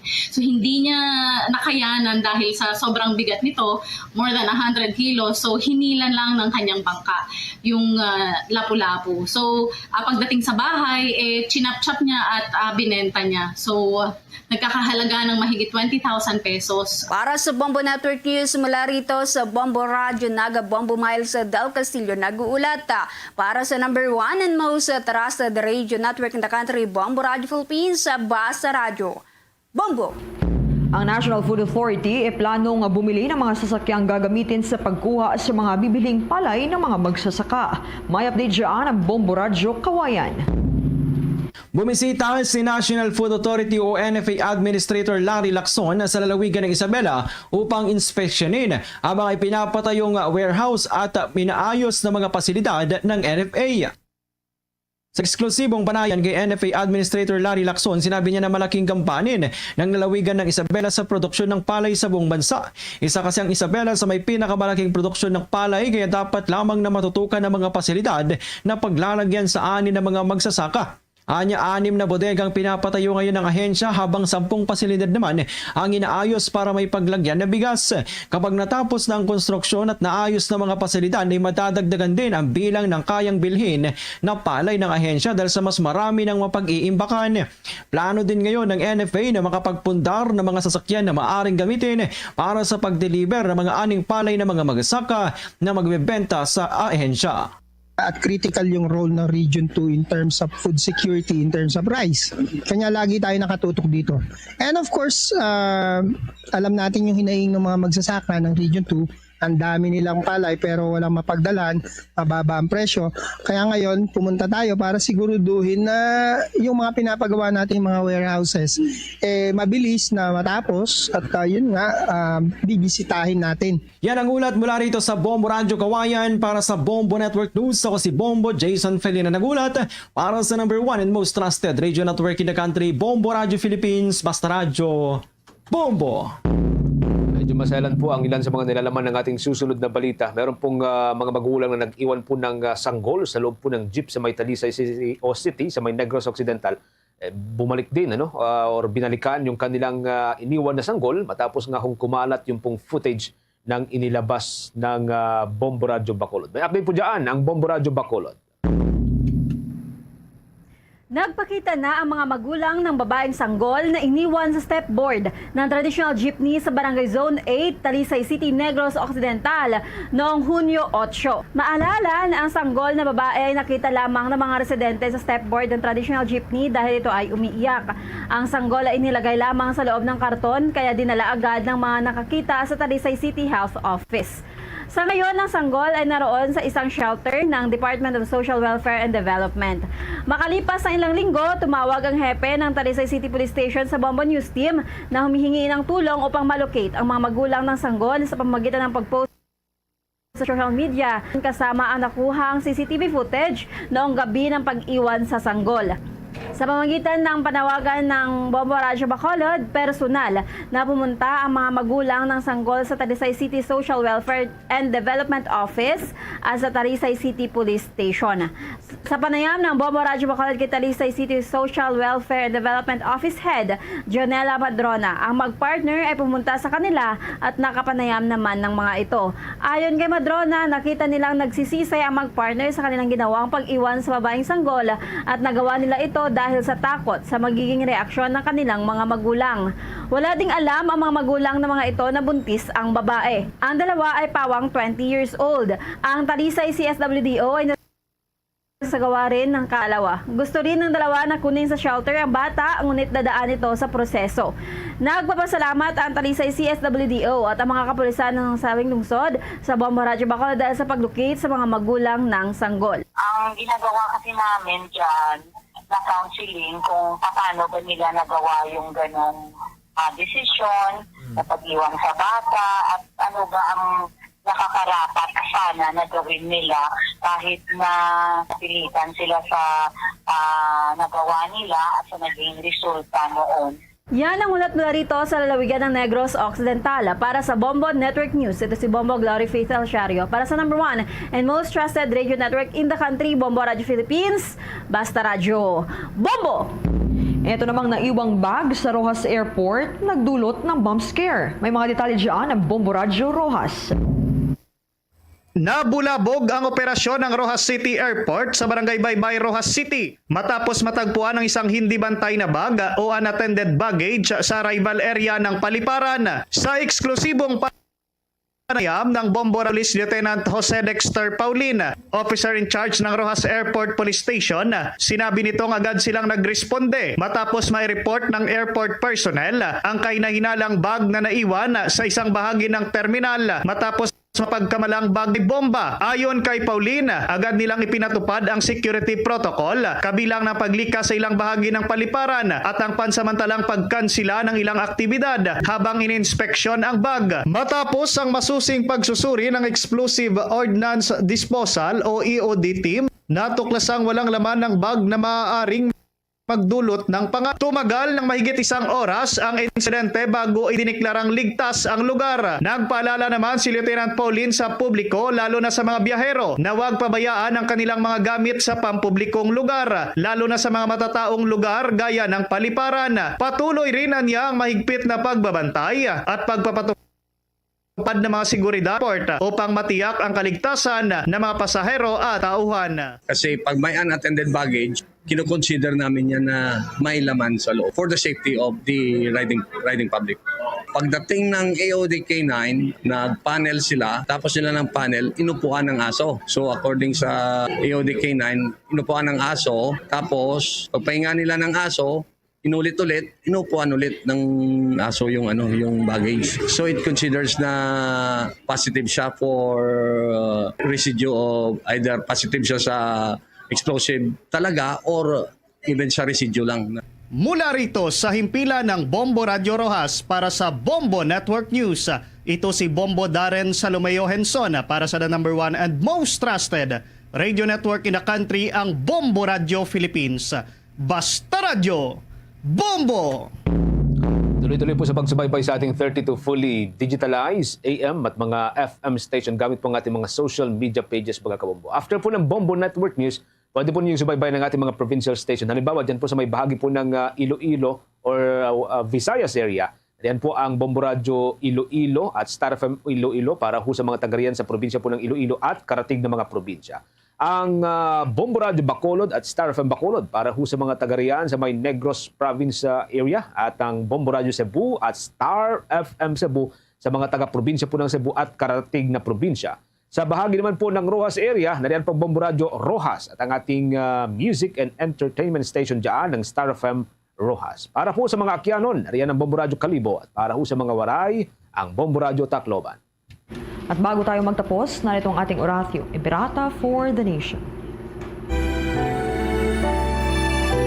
Heavenly Father, you led your people out of Egypt from slavery to freedom. In Jesus, your beloved Son, you led us from death to life through His Paschal mystery, and by the gift of the Holy Spirit, we humble ourselves before you today, trusting in your promise to heal our land. Stretch forth your mighty hand once again and lead our nation in this time of crisis, conflict, and confusion. Let the light of truth shine like a pillar of cloud by day and a pillar of fire by night to guide us along the path that leads to unity and peace. Make justice gush forth like water from the rock, quenching the thirst of victims, cleansing wounds, and opening the way to healing and reconciliation. As you fed your people with manna in the wilderness, satisfy our hunger for righteousness, that we may cease to crave for power, wealth, and selfish gain. Soften hearts, hardened like Pharaoh's, and open eyes blinded by greed, that our love for our country may triumph over all political loyalties and personal interests, and we may learn to see each other not as allies or enemies, but as we truly are brothers and sisters all. May this Jubilee year inspire us to journey together as one people. Let this be our Passover, from lies to truth, from cowardice to courage, from injustice to righteousness, from division to unity, from despair to hope, from selfishness to love. May this time time of renewal. Enable us to discover again our greatness as a nation and our dignity as a people so dear to your heart. We ask this in the name of Jesus, our Paschal Lamb, who leads us through the cross from death to new life. Amen. Our Lady of Peace, pray for us. Saint Michael the Archangel, pray for us. Luzon, Visayas at Mindanao at maging sa buong mundo, yan na pong kabuuan ng ating balitaan para sa pangtanghaling edisyon ng Bombo Network News. Mula dito sa News Center Makati para sa number 1 most trusted radio network in the country, Bombo Radio Philippines, Basta Radio. Bombo! Tingalaw na, balik na dali sa pagkapangalagad sa Bombo Anay sa udto sa Gyapon kapuni mo Bombo Chama Blanco Hoover. Standby sa aton sining mga kabombo bago gilamang nagsusulod sining balita. Ang pagkumpirmar sa medical legal officer nga si Dr. Owen Libakin nga positibo sa sexual abuse ining 18 anyos nga si Candy Tabanda nga nasapuan nga wala na sang kabuhi sa iya siniyang hulot dito sa may barangay Ingay, Banuasang Tubungan na Iloilo. Ginpatikayo ni Dr. Owen Libakin ang autopsy examination. May mga nadiskubrihan pagidiri ang medical legal officer nga pilas or samad na tugas ang mga pagsumbag, no? Lantaw na to ni Kron sa dugang sining may impormasyon with Doc Owen. Sa aton sining mga kabombo tinagapatod gid lamang nga banwa nga mayara gid sang natabo sining iyang foul play kag hindi iya natural death ining kamatayon ni Candy Tabanda. Sa aton sining mga kasimanwa standby, check naton si Dr. Owen Libakin. Doc, good afternoon. Si Bombo Cham ni live ikaw sa Bombo Anay sa udto. Bombo Cham, papasalamat din kami sa kay Pitong Police mga linggo to kaya nagatag sa kiran at nagpa-interview. Ang Pitong Police sa Sibungan. Yes, sir. Papasalamat din mo sa iya. Yes, sir. Nagatag sa kiran na TV sa may interview. Okay. Sige. Doc, ano ang imo sining na kita sa sining pagparigayon mo sa autopsy examination na Dr. Owen? May mga blunt injury sa ulo. Sa iya mga ulo, alipod-1, mga 4, pero kadilo. Tuga ini sang ano, Doc? Hindi lang maggawa 4, mga 4-5. Tuga ini sang ano? Most probably, hard blunt object o most probably fishless. Ang inomol, Doc? Pwede? Posible? Inomol. Pwede. Maghambag ka nga limpuduhan do diri ni dampi sa ibabaw nga porsyon sa sining ulo, Doc, no? Oo. Hindi magnubo sa apat ang lagob. Hindi magnubo sa apat, Doc, ang lagob. Oo. Magnubo sa apat. Ano pa ginang nakita nimo, Doc? Sa mga tiga, may mga gas-gas. Kamot ang iba, may mga gas-gas. Defense. Kung mag-gas-gas, may lagob sa totoo nga baga na right arm. Ini mga gas-gas kag lagob, Doc, sinyales ini sang ano? Pero kasi natumba sa or nakaluhod man siya. Or may, nakabunggo sa nakamatiga nga bagay na rock on surface. How about sa likod nga bahin sa iyan sining ulo, Doc? May nakita ka? Sa likod wala na. Wala na. So mostly ara sa ibabaw kag sa tubang nga porsyon sa iyan sining ulo? Sa babaw, pakadto sa likod. Sa babaw, pakadto sa likod? Dili lang sa likod, one man po pakadto di sa may likod na porsyon. So wala na yun sa panaog. May posibilidad nga ginbunggo sa, Doc? Posible man. May posibilidad ginbunggo sa? Basta ang ginbunggoan tiya smooth na surface. Smooth surface. Tikang sa loob nila ni Doc, do smooth surface, bali kay may mantel mo. Do hindi isa rough. Posible na. Posible. Alright. Now, may mga lagob ini siya sa mata, Doc? Nakita mo? Sa mata, sa right side, sa upper, may lagob nila. Tugad to sa ano?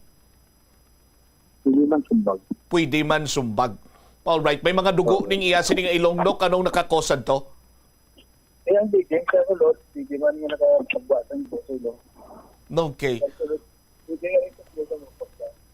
May posibilidad ay handog kay ti masabi nga panglak ni siya mo pagbukas siya sa puwertahan doging idog or gintulod puwersado ang puwertahan kay nagigo sa iya tsura nga nagtuga sa pagdugo man. Oo, pipili. Pagbukas ng puwerta, nag-aral siya sa likod ng puwerta, Yes. kung sila sa iya. Aha. Oo. So dako posibilidad, Dok. Sige. Sige na, ang sure mo nga na, sige mo, yan yung wala ko kasi sa likod ng puwerta. Pero kung ang likod ng puwerta daw rap, so sige man. Aha. Okay. Now, kung may igo siya ni Doc, pa pwede makatuga sa nga pagkadula sa iya sining pangalibutan or ma-knockdown unconscious siya? Yes, sabi sa bag sa ulit, mga dulaan sa pangalibutan or mag-grubi, sa okay? Palipong, pero buhi. Lipong pero buhi. That is why nga ti, may presensya pa sa mga lagob sa iya sining paanok, posible ito sa pag-uyat. Or nag-struggle man siya. May mga defense wounds sa Doc? So, may mga pilas na gasgas sa kamot, sige man. All right. Now, positive ba lang siya sa sexual abuse? We would like to confirm that. No, confirm positive sa sexual abuse. Positive siya sa sexual. Yes, go ahead, Doc. Positive sa sexual abuse. Positive sa sexual abuse po.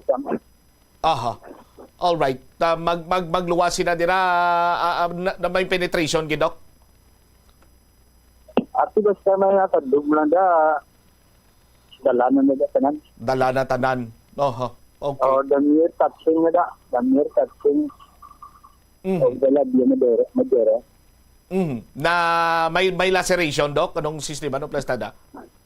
May gas na sa iya posterior portion.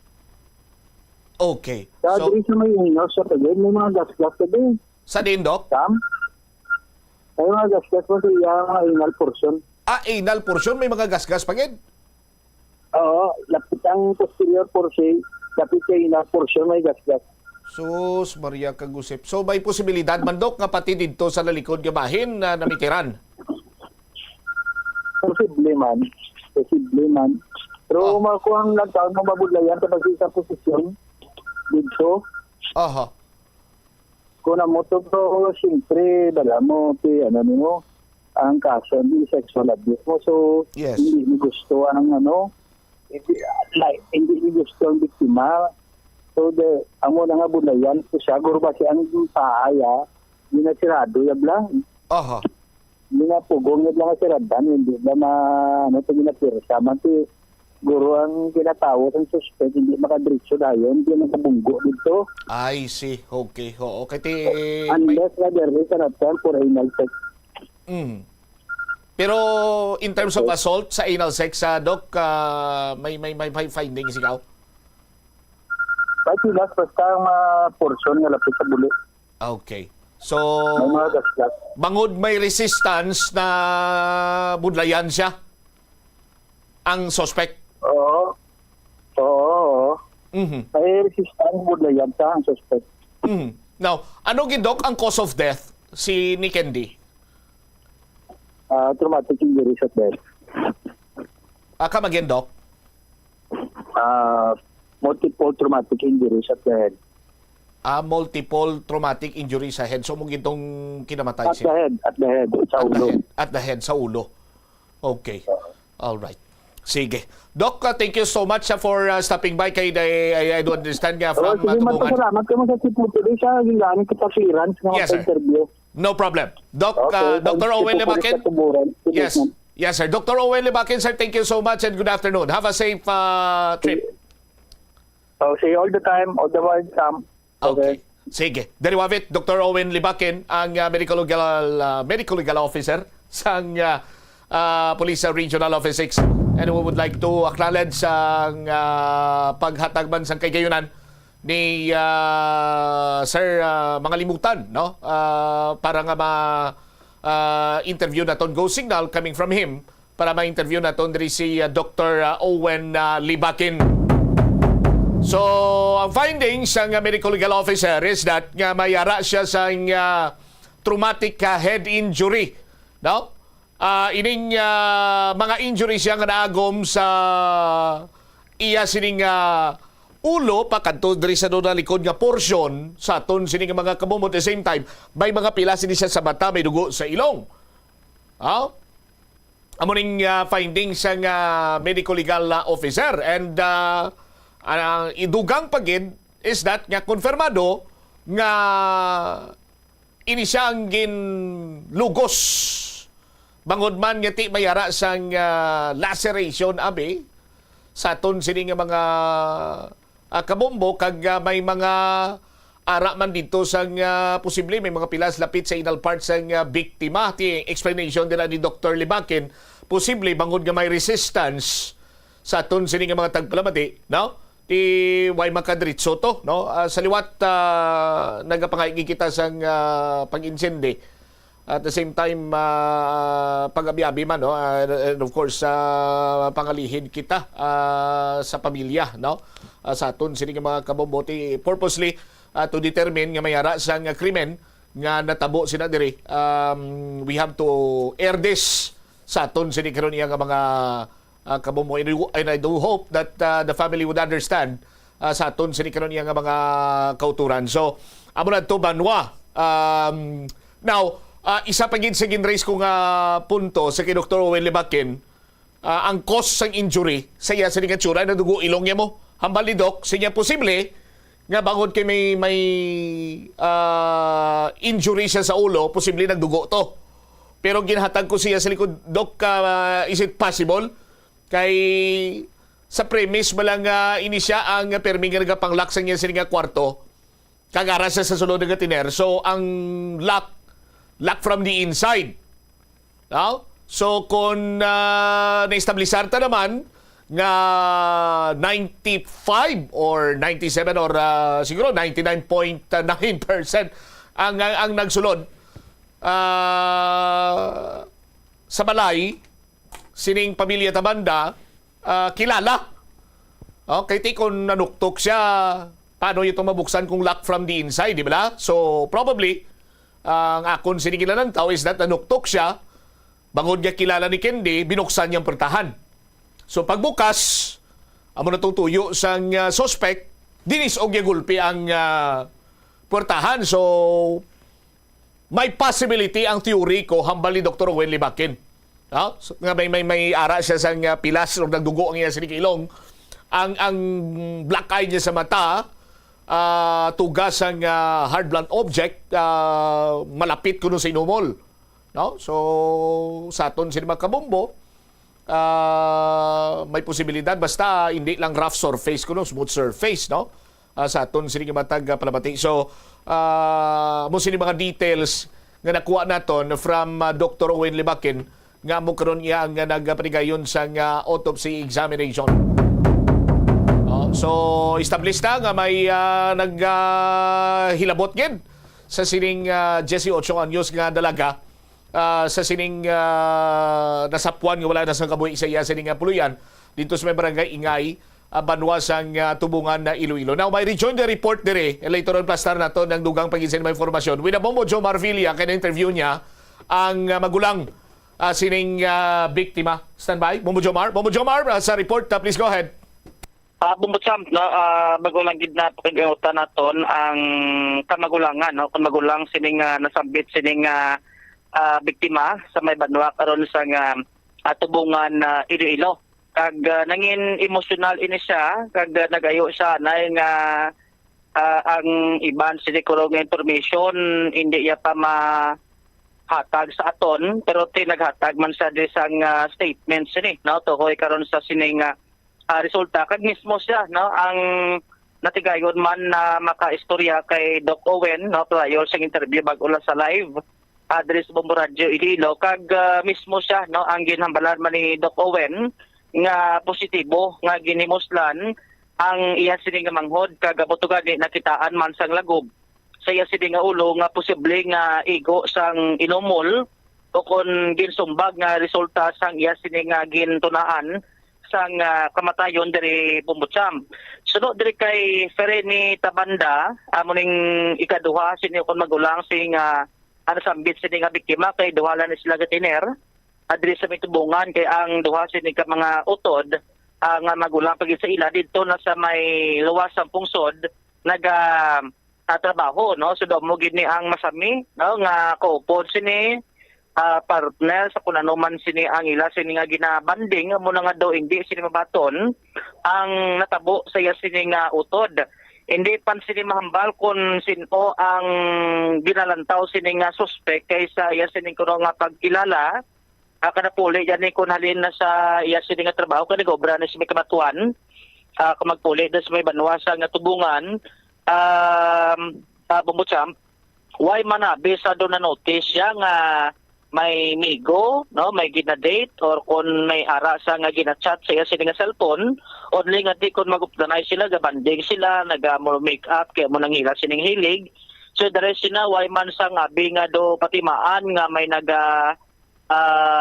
pangluyag abi sa iyada, no, nga ti bisita da sila siniga balay kay ang batasan sining biktima o igawin ko makagwa, no, kangay ti mag-ulan nakagraduate ang iya sining nga ruta balay kay eskwelahan balik naman mo, no, tapos kung ara sila sining balay kung magwa na makwala kang kanon kag sudan kag magbalik sa kwarto dito na magkaon kag mag-uyat sa cellphone, no, una gani nagsulod man sa pinsar sa sining utod nga basi kuno nga do natural death labla ang kamatayon kaysa paghimulos don di siya kuno na una magpati bangod nga tiya mo na gani way man sa sang relasyon way man siya sa amigo kag basi kun natural death kay kisa may batasan makuno ning mahipuson basi kuno natago-tago ilang blang yan sining ginabatsyag kag overuse na sa cellphone amo no to nga basi gin aygo siya sang iya sining balatian, no, pero tisolihi adto na sa nagan siya nga ginmuslan gid, no, ang iya sining utod kagin patay bumutsam so dako ni karon nga talamukutanon man sa ila, no, sa ila sining part kon sino ang naghimo sini sa ila sini karon nga himata, no, nga tigin himuslan tapos gin patay pa bumutsam so ang panawagan sang natungdan nga matagaan sa hustisya ang kamatayon sang ila sini karon nga utod diri Bumbutsam kay subong do ay gid sila sang ginalantaw pakron nga posible, no, nga mahimo nga suspect sini diri Bumbutsam pero kung may mga information sa mga gina-consider nila, no, kag kung mano nga makabulig man sa investigation diri karon sang otoridad. Ari blang kabahin sang pahayag, no, ni Fereni Tabanda prior pa man, no, sang interview diri sa Mubo Radio kay Dr. Owen Labakin.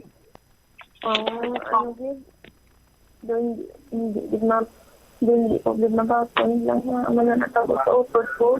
Huling sa inyo, wala di siya pang may na-mention, wala di ako pang may nanotis sa iya nga na iba nga about sa mga amana nga bagay, may garing sa iya. Pag magpulo to sa governance, ang ano lang man, casual din nasintas niya ko sa ubos, so may resort din naman. Sino nag-ambal sa inyo po ismong polis, ma'am? Nga ano, sir? Ang resulta niya, bla? Ang ano? Sino naghambal sa resulta niya nga ginimuslan siya? Ang doctor mismo nga nag-autopsy. Ay, okay. So, bali, kuno din to, may lagob sa gidman, tuga ka to? Saya nga ulo. Ginano sa ginampusan? Oo, pero hindi gamit ang mga sharp na pulse bala. Bali daw sumbag ko, no? May pilas? Mga lagob-lagob yun. Idalang taon na mga suspect, sino suspect?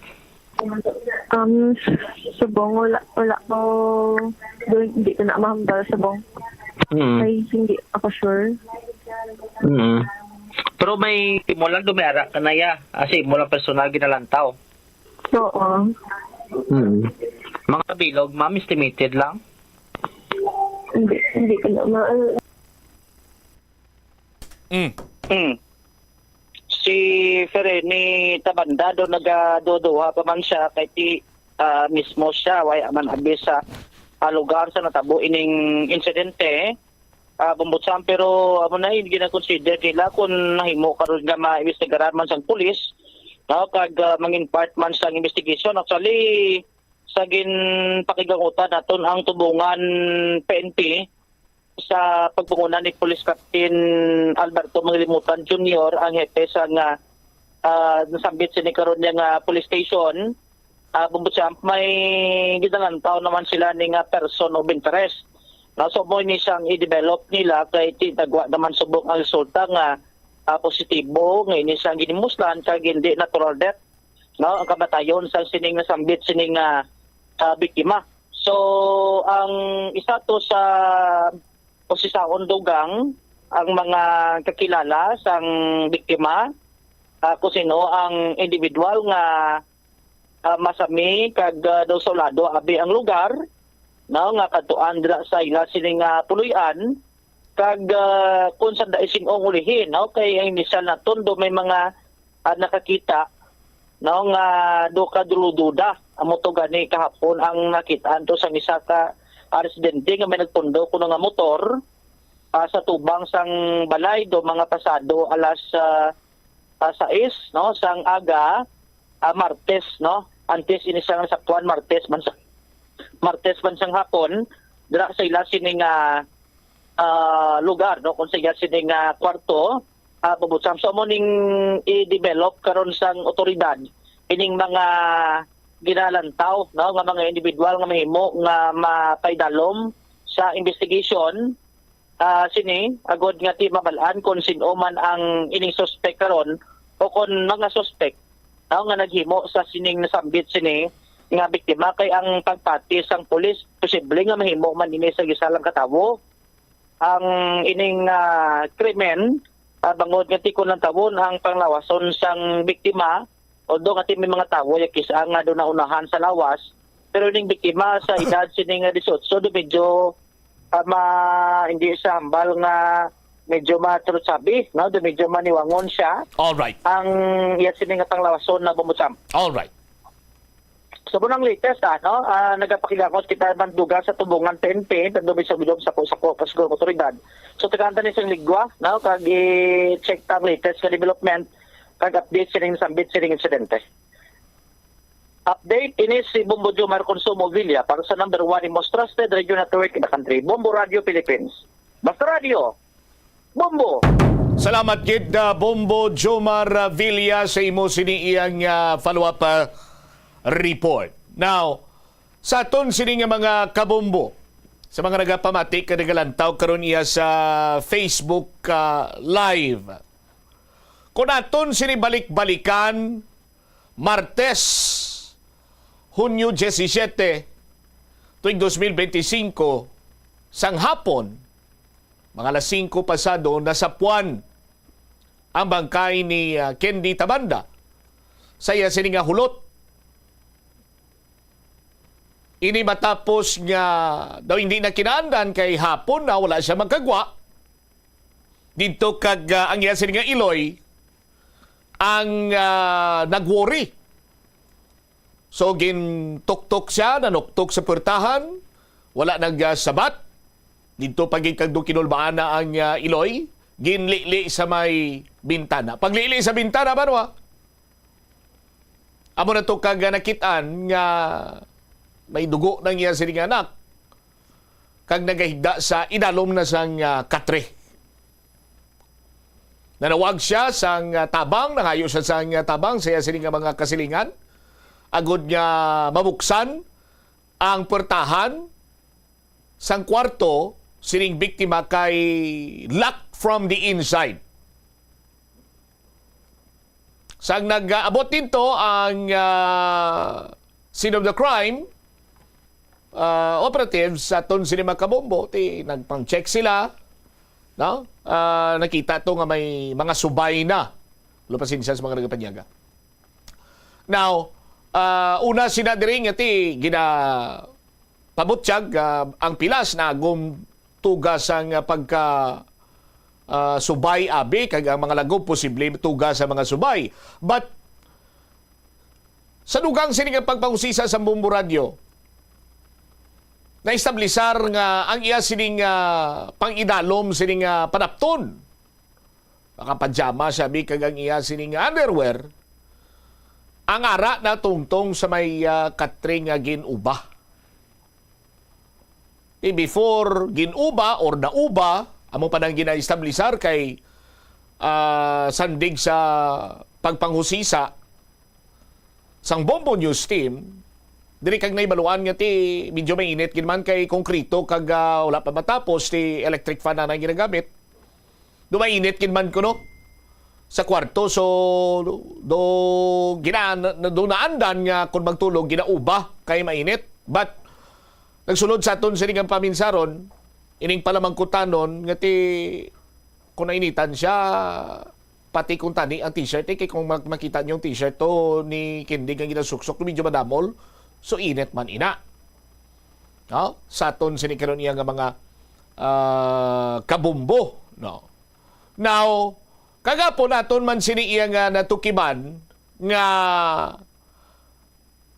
hindi na mayong pagtamdanay sang iloy kag amay sang biktima. Kag ginako man sang iloy nga may ara siya sang nanubyo-nubyo kag ang nanubyo-nubyo ya hindi man magliwan kundi pakaisa sang iya sini nga bada nga si alias Itik. Ti suno sa aton sini kapulisan ang 5 ka mga kaupdanan or classmates sang magulang ni Kendi ila sini ipatawag husisaon, of which nga nahusisa kag na istorya naman sa kapulisan din ningin papuli sila. No? Si Itik follow up ta na karon na Bombo Jomar diog ko kung na istorya na giman sa aton sini kapulisan. Sa aton sini karon iya nga mga kabombo. Now, bangod nga sang Martes sini, atras kita Martes ang hapon na sapwan, atras kita bi isa ka adlaw. Martes ang gabi sanday sinong balay. Sinong tao sa balay. Tiyang tao kuno sa balay, nga nakakanto dito, mo mga classmates ni sa magulang niya. But, why man kuno gani nakagwa si Kendi? Or kung nagwa siya, nagwa lang sa pagkaon, kag nagsulod naman sa iya sini nga kwarto. Why man to nagtiner kuno, suno sa magulang, sila nga maggrupo, kay may ginkantuan sila, kag nagbalik naman dayon iya, dari pa nagbalik sila sa ila sining ginhalinan, sa ila sining destinasyon. No? Now, diri kita karon sa Lunes sang gabi tubtob magkaagahon. Sa amo sining ugada banwa, bangod nga ginpabutyag or ginpayag man sa iya sining nga iloy nga way siya nagatulog sa mismo nga balay, kag dito siya sa isa pagin ka daw payag-payag, ano tong term kagapon sini, another term sa payag-payag ani, Bombo Obel, nga ginatulugan niya kay dito kuno iya mabugnaw kamalig. Do sa kuno kamalig nagatulog kay kuno mabugnaw sa aton sini karon iya nga mga kabumbo. So magluwas sa iloy kag sa magulang, sino ang may ideya nga isa lang si Kendi sa balay kag wala na sang iban pa nga tawo. Remember, sandig sa pagpangusisa sa Bombo News team, waay sang may nabatian nga pag tinaghol man sang ido, ang taghol nga daw kasubong nga nagapabalo nga mayara sang intruder or kilala or hindi kilala sining mga ido. 5 bilog ido nila mo. So why gid sa may nagtinaghol? No? May nagtaghol man pero ti daw kakumon lang kuno nga pagtaghol kay ti alagyan ng ila sining nga balay mo. Suno sa iloy. Pero siling nga tinaghol nga ti may tabog or bangod ang mga ido nga dan teritorial ini, so ginadipinsa nilang ila sila nga teritoryo kay nakakita sila sang intruder kay hindi nila kilala, so therefore mataghol sila. Wala kuno sa amusin na iya nga taghol abi sang ido. Dito man kag aton sining naisablisar kagapon sining adlaw. But silingon ko na mo sining senaryo kilala sang ido or masami dira nga nagakadto. Ang nagsulod and most probably ang naghimulos kag nagpatay sa kay Kendi. Ining tawo, siya ining nakahibalo nga wala sang upod si Kendi sa dira nga balay. Kilala siya sang mga ido kay masami siya nga nagagwa sulod dira sa sina nga balay. Kag labing importante sa tanan nga punto sa aton sini nga mga kabumbo. Si Kendi, ang biktima, nagatiner sa iya nga kwarto, nagapanglak. Nagagwa lang ini siya kung sandig sa pagpangusisa sa mumuradyo. Nagagwa lang ini siya kung maligo, magkaon ganin, hindi pa, kay kakwa lang siya pagkaon, tapos balik naman siya sa iya kwarto, manglak kag dito magkaon.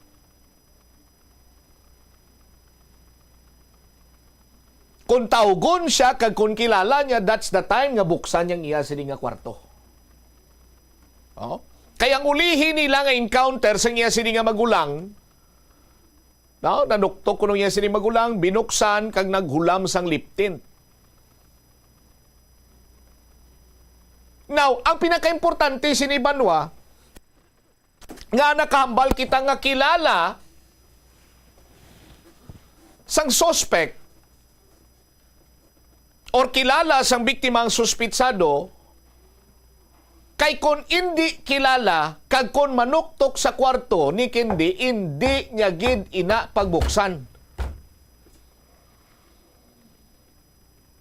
Galing kay kilala niya.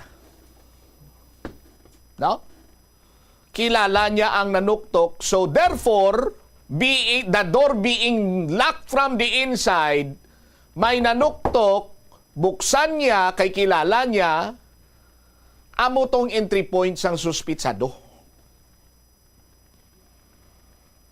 Now, gina-consider ni Dr. Owen Libakin nga may igo man sang hard blunt object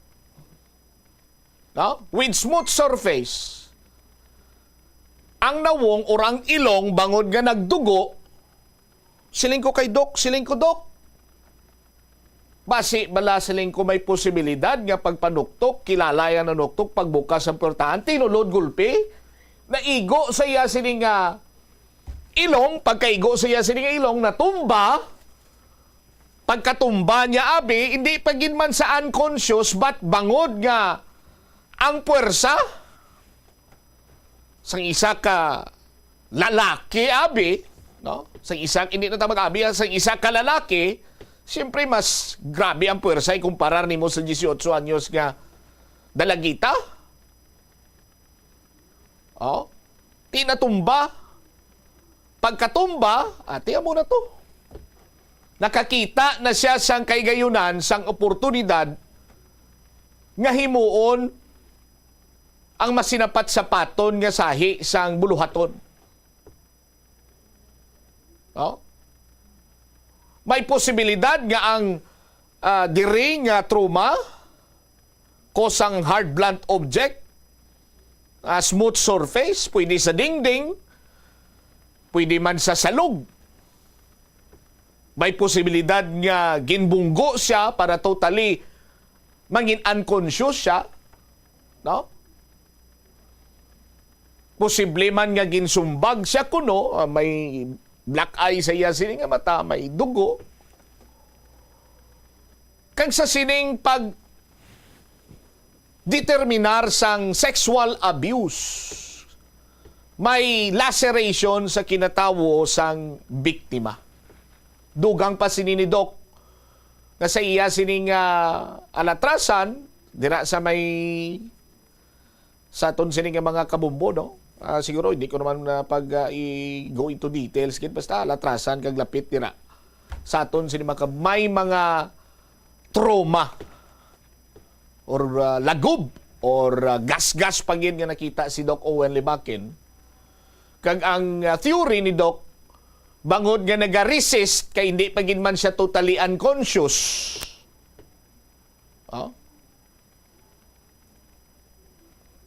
Rason nga nagtuga to sang mga nakita pa nga injury sang medical legal officer sa kay Kendi. So, na-consummate ang sexual abuse or ang rape nga tawag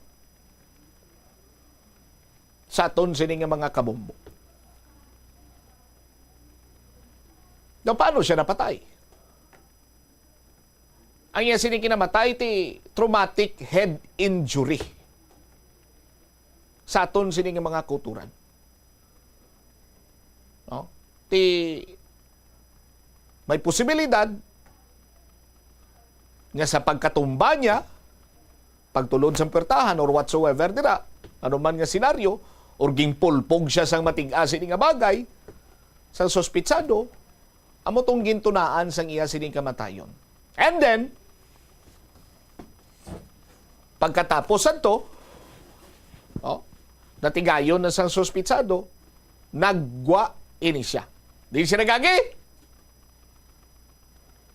Didto gyapon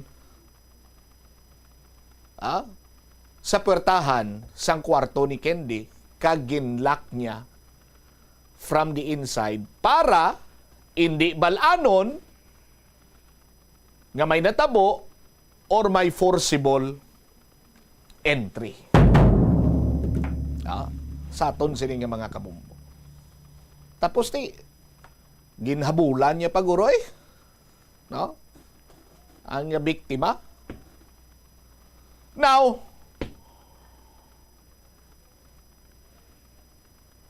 ginatugyan naton sa Tubungan Municipal Police Station sa kay Captain na mga limutan.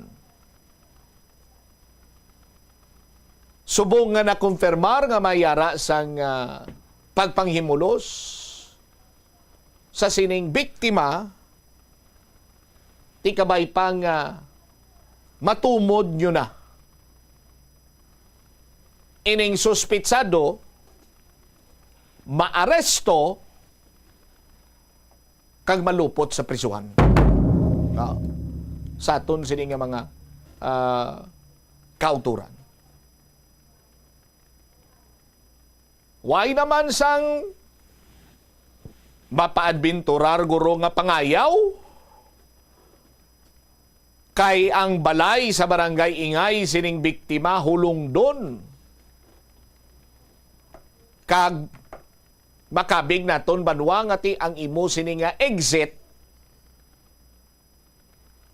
matapos mo makahimo sang krimen kung hindi mo sa ulado ini kagway mo ginplanuhan sa mayo, maburubudlayan ikaw kung pangayaw ka. Pero kung tumandok ka or tagadira ka lang, so mas mahapos sa imo. Pero kung ako maglantaw, hindi to yang exit ang iya sining nga problema mo. Ang problema ya tuya ang pag-establisar sang iya sining nga entry point sa kwarto kay permi lang nagapanglak. O galing kay kilala siya sang biktima, nabuksan ang puwertahan, kag amo man ang rason nga iya sining nga ginpatay, kay kung wala niya mapatay, kag kung ginlugos niya lang, makapanugid pa kag matudlo iya pa sa kapulisan kung sino ang naghimo sini sa iya, kag mas madali ini nga madakpan. Pero subong sa aton sini nga mga kabumbo, hindi naman siguro mabudlay ini para sa Tubungan Municipal Police Station sa pagtaod-taod sining nasambitan karon iya nga mga impormasyon. Hilabi pa sa ati, basi kung kabay pa, makabulig adtong mga theory naton, ngaging plastar dire, sa aton sini nga mga kabombo. Kag mapadasig, and eventually, madakpan ining responsable, ining suspitsado nga naglugos kag nagpatay sa kay Kendi Tabanda. 40 minutos nakaligad sa takna sininga launa. Pagbalik naton na Banwa, dugang nga mga balita kag impormasyon diri karon sa Bumbuhanay sa Udto. Mayor Jerry Treñas ginpabutyag nga kinahanglanon gid sang syudad sang bastante sini nga potable water. Nguning panindugan sang aton sining alkalde sa ginpatigayon sini nga water dialogue sini gila mga adlaw.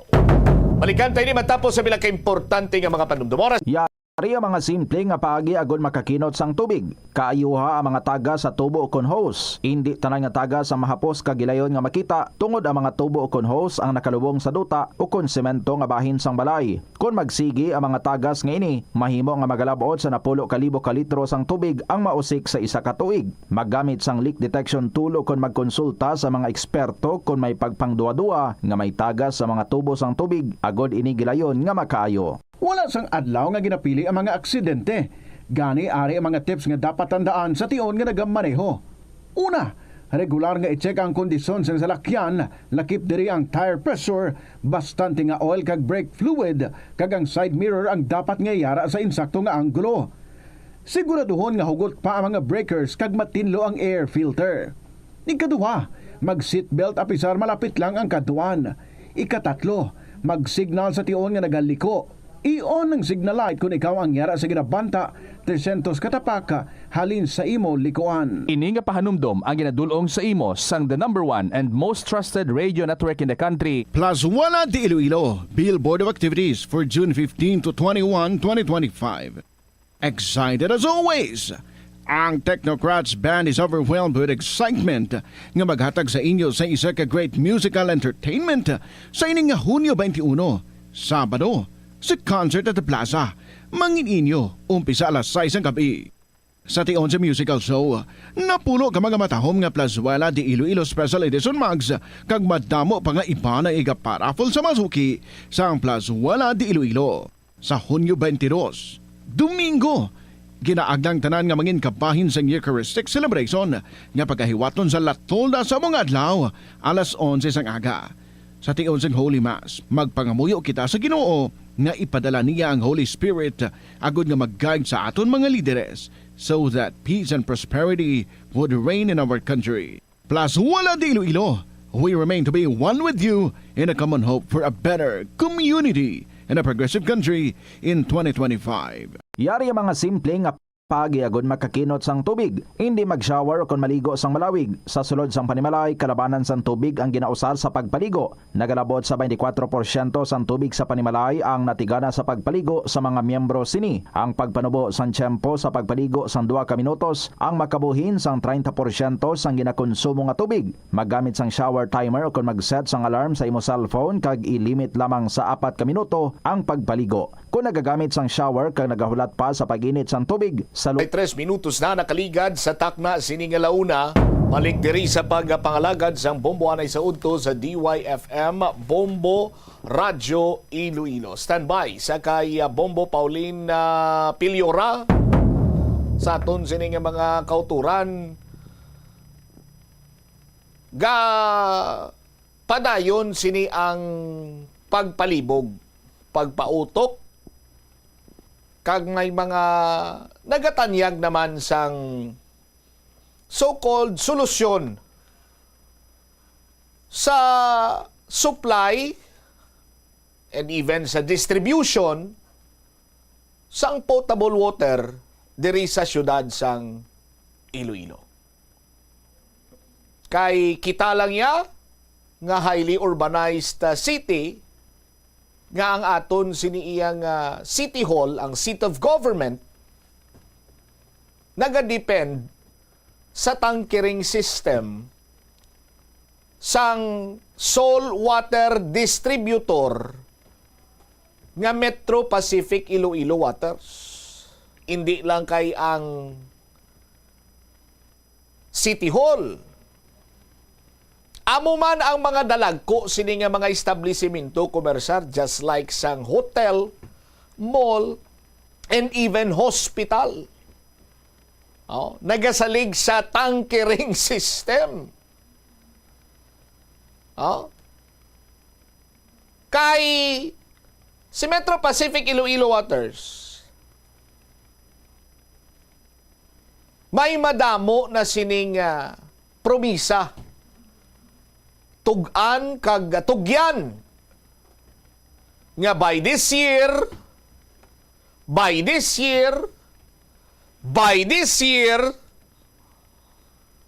and with this new breakthrough by this year, so and so, mapaayo na namo ng amon sining serbisyo. Pero manugtapos na ang ika-6 nga bulan sa tuig 2025, no? Hindi lang kay by this year ang hirit na naman sang Metro Pacific Iloilo Waters. Kunti 10 years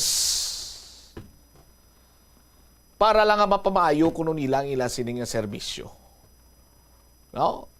Now, here comes sa mga panawagan sang another bulk water supplier, so and so, may mga desalination plants, so and so. It would take years pa before nga mapuslan or function kag mapuslan sang mga pumuluyo sang syudad sang Iloilo. No? Sa aton sinikaron iya nga mga kabumpo. May ginatanyag man gani ang isa sa mga bulk water supplier sang Metro Pacific Iloilo Waters nga amo ang Flow Water Resources Iloilo Incorporated. No? Inatanyag sininila banwa amo ang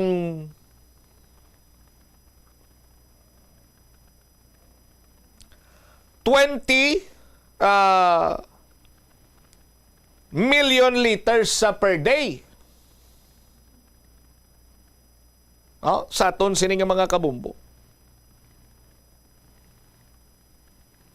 20 million liters per day ginatanyag sang Flow Water, ma-deliver iniiya sa 365 days.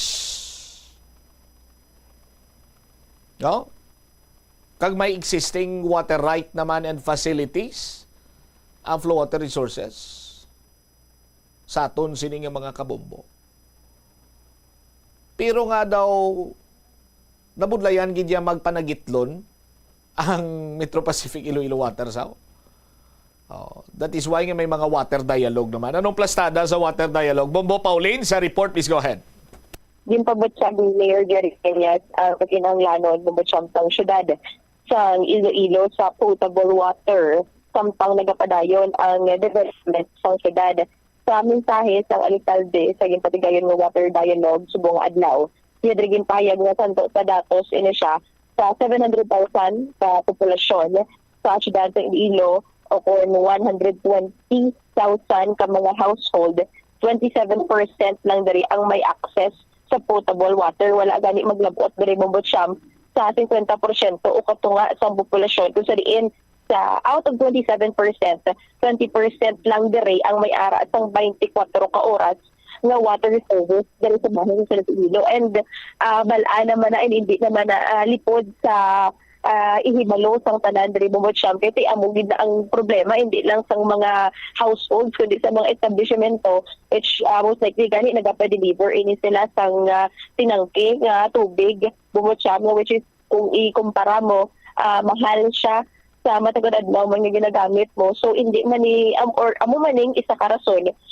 sa alkalde sang syudad nga ini nga tikang o kung pangita ini sila sa tikang agod nga masolbar ang pagpanghangkat samtang nagasanyog ang syudad lakip na diri ang pag-aproba last week lang na rin sa konseho sa parameters, terms, kag conditions sa unsolicited proposal sa Aboitiz Infra Capital Corporation na mag-supply man or mag-supply ng bulk water diri man sa bahin sa syudad sa Iloilo with the amount of 40 pesos or 40.2 pesos cubic per meter, which is considering na una ka na nila nga pag-operate yun, hindi pa man matayo yun, pero later on base pa sige-sige na kang masuplayan naman diri ang syudad sa Iloilo nga ang mutagaling pagbatsyag man sa committee ang committee pa diri ni Councilor Romel Doron na although bisan mahal na lang kuno bumatsyam basta masuplayan sang tubig ang bilog ng syudad sa Iloilo, kaya nun mo na gani kuno ang barato kung hindi ba lang makover ang tanan. Pero kay subong ari pa ini sa Swiss challenge or 90 days challenge ining Aboitiz Infra Capital, kung sidiin nga although nga amo ni sila ang gin-approve and sila diring nag-offer sang unsolicited proposal, pero hindi man sila sigapon or hindi pa assured na sila gin mag-supply sang tubig.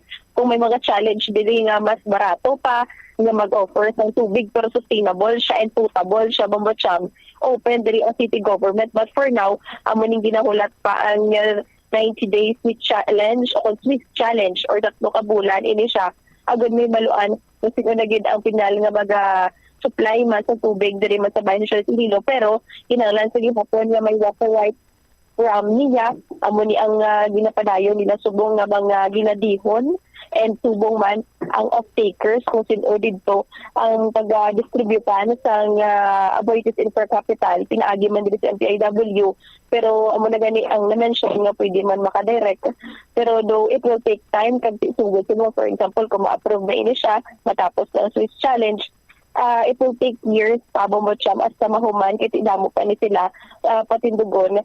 So amo ni subong ang mga lihok or tikang ginaobra man sa syudad sa Iloilo agod mapasiguro nga samtang nagatinad man ang syudad sa Iloilo nagapadayon man nga magaupod sa sustainable nga pag-supply man sa tubig madiri man sa bahay sa syudad sa Iloilo. So lakip sa nagpartisipar sa mga water dialogue ang 200 ka mga stakeholders sa government, local government units, water districts, and mga privado nga sektor o pwede diri bumutsyam ang flow water resources.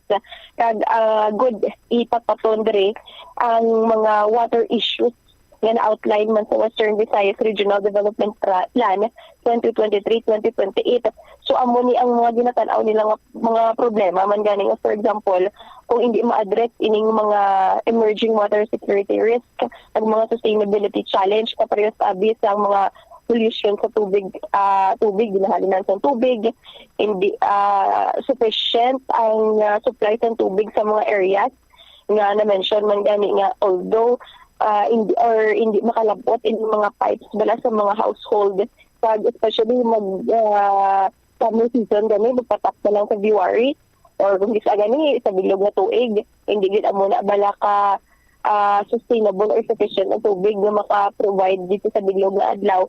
So kung mag-dry up gani mag-summer season dito naman sige-sige bumotsyam. So ang ini nga trend or kung ini nga current trend subong sa pangatubang man hindi lang man diri sa may syudad sa Iloilo kundi sa Western Visayas, kung masigisigi ini siya ang pungsod naton maga-project siya or maka-experience siya sang high water stress by 2040, which is hindi ba natin gusto matabo. So amo ning ginaobra nila subong nga pagdihon o po dito ang mga nagkalalain man nga private sectors, local government units man nga concerned sa siniman nga issue nga ginapangatubang bumbatsyam. Pabatay bala naton ang ato namin o kanang nanging pahayag ni Mayor Jerry Treñas sa patigayon nga water dialogue. Yesterday, I also hosted a briefing for the incoming mayor together with our partners from the utilities so that she will also understand the present situation of our utilities, at the same time the present situation of our water supply and our city employees. Now we have this project with Aboitiz for bulk water supply, which was approved by the council already last week and is ready to go on a 90-day Swiss challenge. There is another proposed unsolicited project for reclamation for Iloilo City, because Iloilo City is only 7,000 hectares compared to Bacolod. Bacolod is, I think, 3 times as big as Iloilo. There is also another project. During COVID times, we found out that we ran out of hospital beds because everyone in Panay and Guimaras went to Iloilo for treatment and displaced all the patients coming from Iloilo City. We started working on a hospital. Now we're seeing that there are sufficient hospital beds, but we are very happy because we received also an unsolicited proposal from Medical City to operate the city hospital for us with a provision for our indigents and profit sharing at the end of the day. So that is still under study with the PPP office. We have Engineer Renzo Casing Jr. of NEDA. We have the USEC of NEDA. Honorable Carlos Bernardo Abad Santos, who is also related to the psychos of Negros, and very happy to talk to him in Ilonggo. I told him I am giving him the very important responsibility to ensure that the Panay Guimaras Negros Bridge will start next year. Otherwise, he will not be able to come back to Iloilo because we will declare him persona non grata. We also have ASEC Roderick Planta. Si Mayor Jerry Treñas, Bombacham, saging patigayan man nga water dialogue, so nakitdara ang maging pampatpat ang mga nangin pagbulig man or damo man nga padayon nga growth man or development sa siyudad sa Iloilo, nga naglain man nga mga kaprobinsyana na nagpadulong during yung pampatid ng COVID pandemic, kasi ang tawag na lang nga sustainability and development man, kasi ang mga hospitals diri akong gisa hindi mala kumpeto ang mga aparatos, equipment man, medical care man sa naglain nga provinces sa Western Visayas, nga padulong diri sa syudad sa Iloilo. So lakip dito ang nagpadulong in person lang diri ni Honorable Arthur Defensor Jr., si Raul Banyas, ang na mga private sectors. But aside from that, natuwaan man din natin sa pahiyaga ang president ng Iloilo Business Club Incorporated na si Mr. Emil Diaz, iya dirigin payag nga gina-welcome din niya subong ang bag-o man nga alkalde sa syudad sa Iloilo na gin-awkon sa persona ni Mayor-elect Raisa Treñas Su, nga pila na lang gid ka inadlaw na lang ginaisip nga magapungko naman bilang bag-o nga alkalde sa syudad sa Iloilo. So gina-consider man din nila nga i-continue kung ano ang nasugudan dito ni Mayor Jerry Treñas nga pagpasanyog man sa syudad ng Iloilo, kay ang sunod diri sa iya every conversation diri Bombacham ginalakip gid ini sila nga mga private sectors, especially ang Iloilo Business Club, na kung ano man ang mga improvements diri sa syudad ng Iloilo. And sunod sa iya in-admit niya man nga dako nga problema sa ilang bahin ang kakulangan man sa water supply, kaya mo na gani magpatap na February, especially sa mga food manufacturing companies. Amon ang dako gid na kinahanglan nila ang enough gid nga water supply, and most especially potable. Siya knowing nga naga-produce or naga-manufacture ini sila sa mga pagkaon, which is kinahanglan safe gid ni siya kag de kalidad. Bombacham susunod din sa iya nga mga continuity sa mga projects, but hoping nga ang ining water dialogue makabulig man Bombacham na masulbar ang problema sa tubig diri mo sa bayan sa Iloilo, and ining mga ginatawag nga mga water rights nga amo to gani ang ginahulat pa sa Boytes intercapital nga wala man ini sila kasang water rights niya. Basi sila do pala adyan naman bubot siya nga mapatigayon ini agud nga masagan sa nga potable or bastante nga potable water supply ang syudad man sang Iloilo. Pabati man nato ang nanging pahayag si Mr. Emel Diaz, ang President ng Iloilo Business Club Incorporated. We're very excited that there's a new mayor upcoming with the person of Mayor Raisa Treñas-Go. Siyempre, what we want to see is the continuity sa mga projects and programs ni Mayor Jerry. As parts ng business sector, we always welcome these developments nga katabo sa aton sa Iloilo City. And our advocacy as a business group is really to be part sa development of Iloilo. So we welcome the new leadership, but we also we really want to take part sa conversation in all of these upcoming projects, the completion of the existing projects na ni Mayor Jerry, continuity sa legacy ng Mayor Jerry Treñas. Siguro yung continuity lang sa ngamon na ginaubra with Mayor Jerry. He always invites us to the table. We always part sa conversation. Whatever the projects or the initiatives of the city, he always invites us and welcome our inputs, and we take part sa conversation. Well, to be honest, ang problema sa tubig because I've been in the business sa Amon, we are in the food manufacturing. Years na giniya. So we can even predict ang water problem natin sa city. Pagsulod na sing month of February, makaproblema na sa tubig. Na may disruption na sa water supply. Up to naman na makabot ang rainy season. So this is an ongoing problem years. And subong, we know this development na may mga upcoming mga infrastructure to help us sa water supply. Then we really welcome this because as you can see, ang growth natin sa Iloilo is tremendous, no? Damo na si mga establishment, damo sa mga condominium, retail.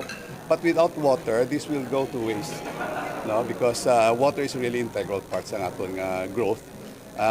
Before we had electricity, so now electricity naton with more power is stable. Now we have to concentrate now on sa water supply. Yeah, this is one of those things na ginimo namon.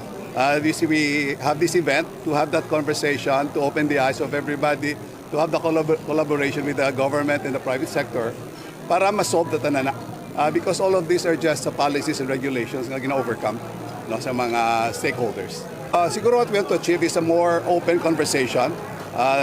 Ang private sector will have that avenue. They can talk with the government agency, probably helping the policy making, the regulations, trimming down bureaucracy, para push to lang. And we want to escalate also ang need na sa Iloilo, the water crisis that we have.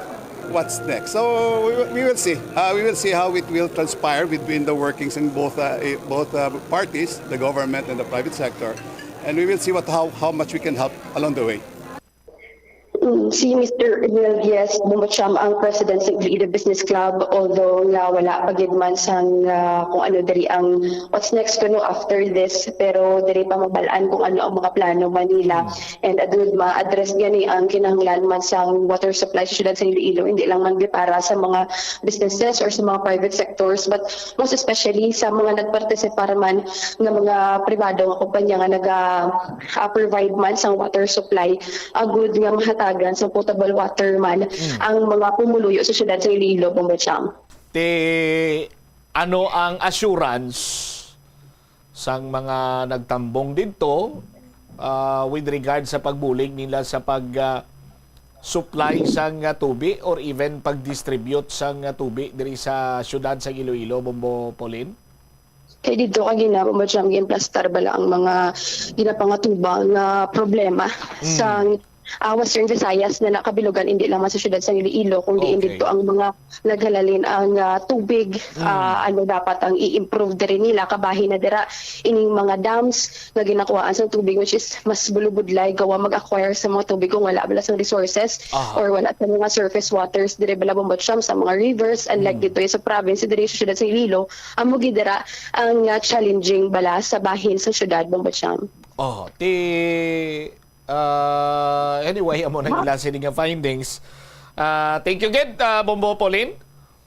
So we'll see man kung ano man naging resulta diri sa water dialogue and hopefully ma-address man ang problema sa water supply kag samtang nagapadayon man diri or mapadayon man diri ang Swiss challenge sa bahin man sang Aboitiz Infracapital kag sang city government Bombocham. Ini si Bombo Pauline Dimitilio Peliora para sa the number 1 and most trusted radio network in the country, Bombo Radio Philippines, Basta Radio, Bombo. Salamat kida Bombo Paulina Piliora. Challenging kuno ang pangita sang source sang tubig para nga masupply and eventually distribute diri sa syudad sa Iloilo. Sa nakaligad sini nga isa ka dekada sa aton sini nga mga kabumbo, pila na kabagyo ang nagyan naton. Yes, may mga challenges nga nasalapo ang isa sa mga bulk water supplier sa Metro Pacific Iloilo Waters, ang Flow Water Resources Iloilo Incorporated, no? Pila ka mga bagyo to nga ang intake sa aton sini nga mga kabumbo natabunan gidya gani sa nga layon. So apisar nga natabunan ang intake sang layon, may mga pamaagi nga tingwaan kag ginhimo ang flow water nga magtuman sa kung anong nyara sa kontrata to provide sang tubig. To provide sang potable water. May mga submersible pump nga gin-purchase ang Flow Water Resources Iloilo Incorporated nga ipump out ining mga layon, no? May ara man sang submersible pump iya nga ti amutong saksyon sang tubig padulong sa area kung sa diin ginatreat ang tubig sang naglabot ang tsimpo nga below sa intake ang water level sa aton sini nga mga kabumbo. Ti nakabati balag kamo nga naghambal si floater nga mauntat kami anay operation kay may layon, mauntat kami anay operation kay nabaw na ang tubig. Nagpabalo lang si flow water nga mauntat sila operation kay may mga ginpatigayon silang maintenance sa filtration system. Unlike iya sa the so-called iban nga bulk water supplier sa Metro Pacific Iloilo Waters nga galom pa lang, anunsyo na sila dayon nga mauntat sila operation kag ma-water rationing sila. Could you imagine, from Metro Iloilo Water District, may joint venture sa tong, tuig? 2000, di ko na ma-recall, 2020 or 2000, basta kadugay na sa aton sini nga mga 2018, tiyas ta subong, 27% lang ang connected, ang may direkta sini nga koneksyon sa ila sini nga mga puluyan. Kigaining 27% nagapulaw pa ni para lamang nga makangkon sang potable water. Sa aton sini nga mga kabumbo. Tibati ko nagahingyo sila sang another 10 years para kuno nga mahatag nilang full service sa mga Ilonggo. Di mahulat pa kita pulo tuig. No? Mayor Jerry Treñas, sir. Incoming Mayor Inday Raisa Treñas Chu, mahulat pa kita sang napulo ka tuig. Padayon nga gasanyog ang syudad sa nga Iloilo, mahulat pa kita sang tinuig nga promisa nga tubig. Last time I remember, nagpromisa man ni sila nga tingwaan nila nga mapanubo ang non-revenue water. Why man gyapon?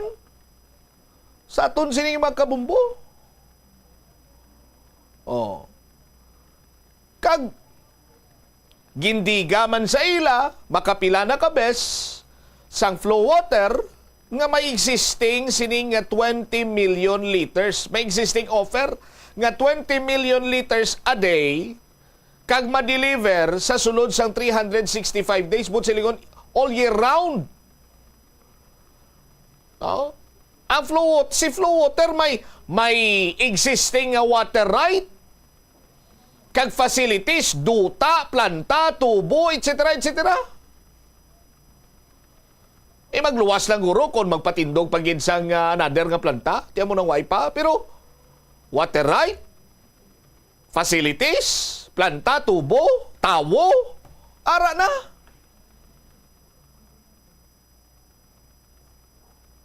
Tinga daw. Ang problema, gyapon naton tubig. Sa aton sini makabumbo. Ang problema ara sa distribution, hindi kay sa supply. Sa aton sini nga mga kabumbo.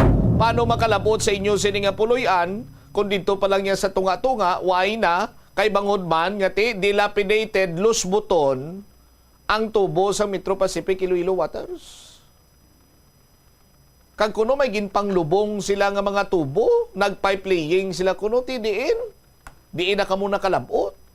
Nagdubo man ba lang ng revenue water? Sa aton sini makuturan. Yung tutukan siguro sa city government, sa committee chairman on public utilities,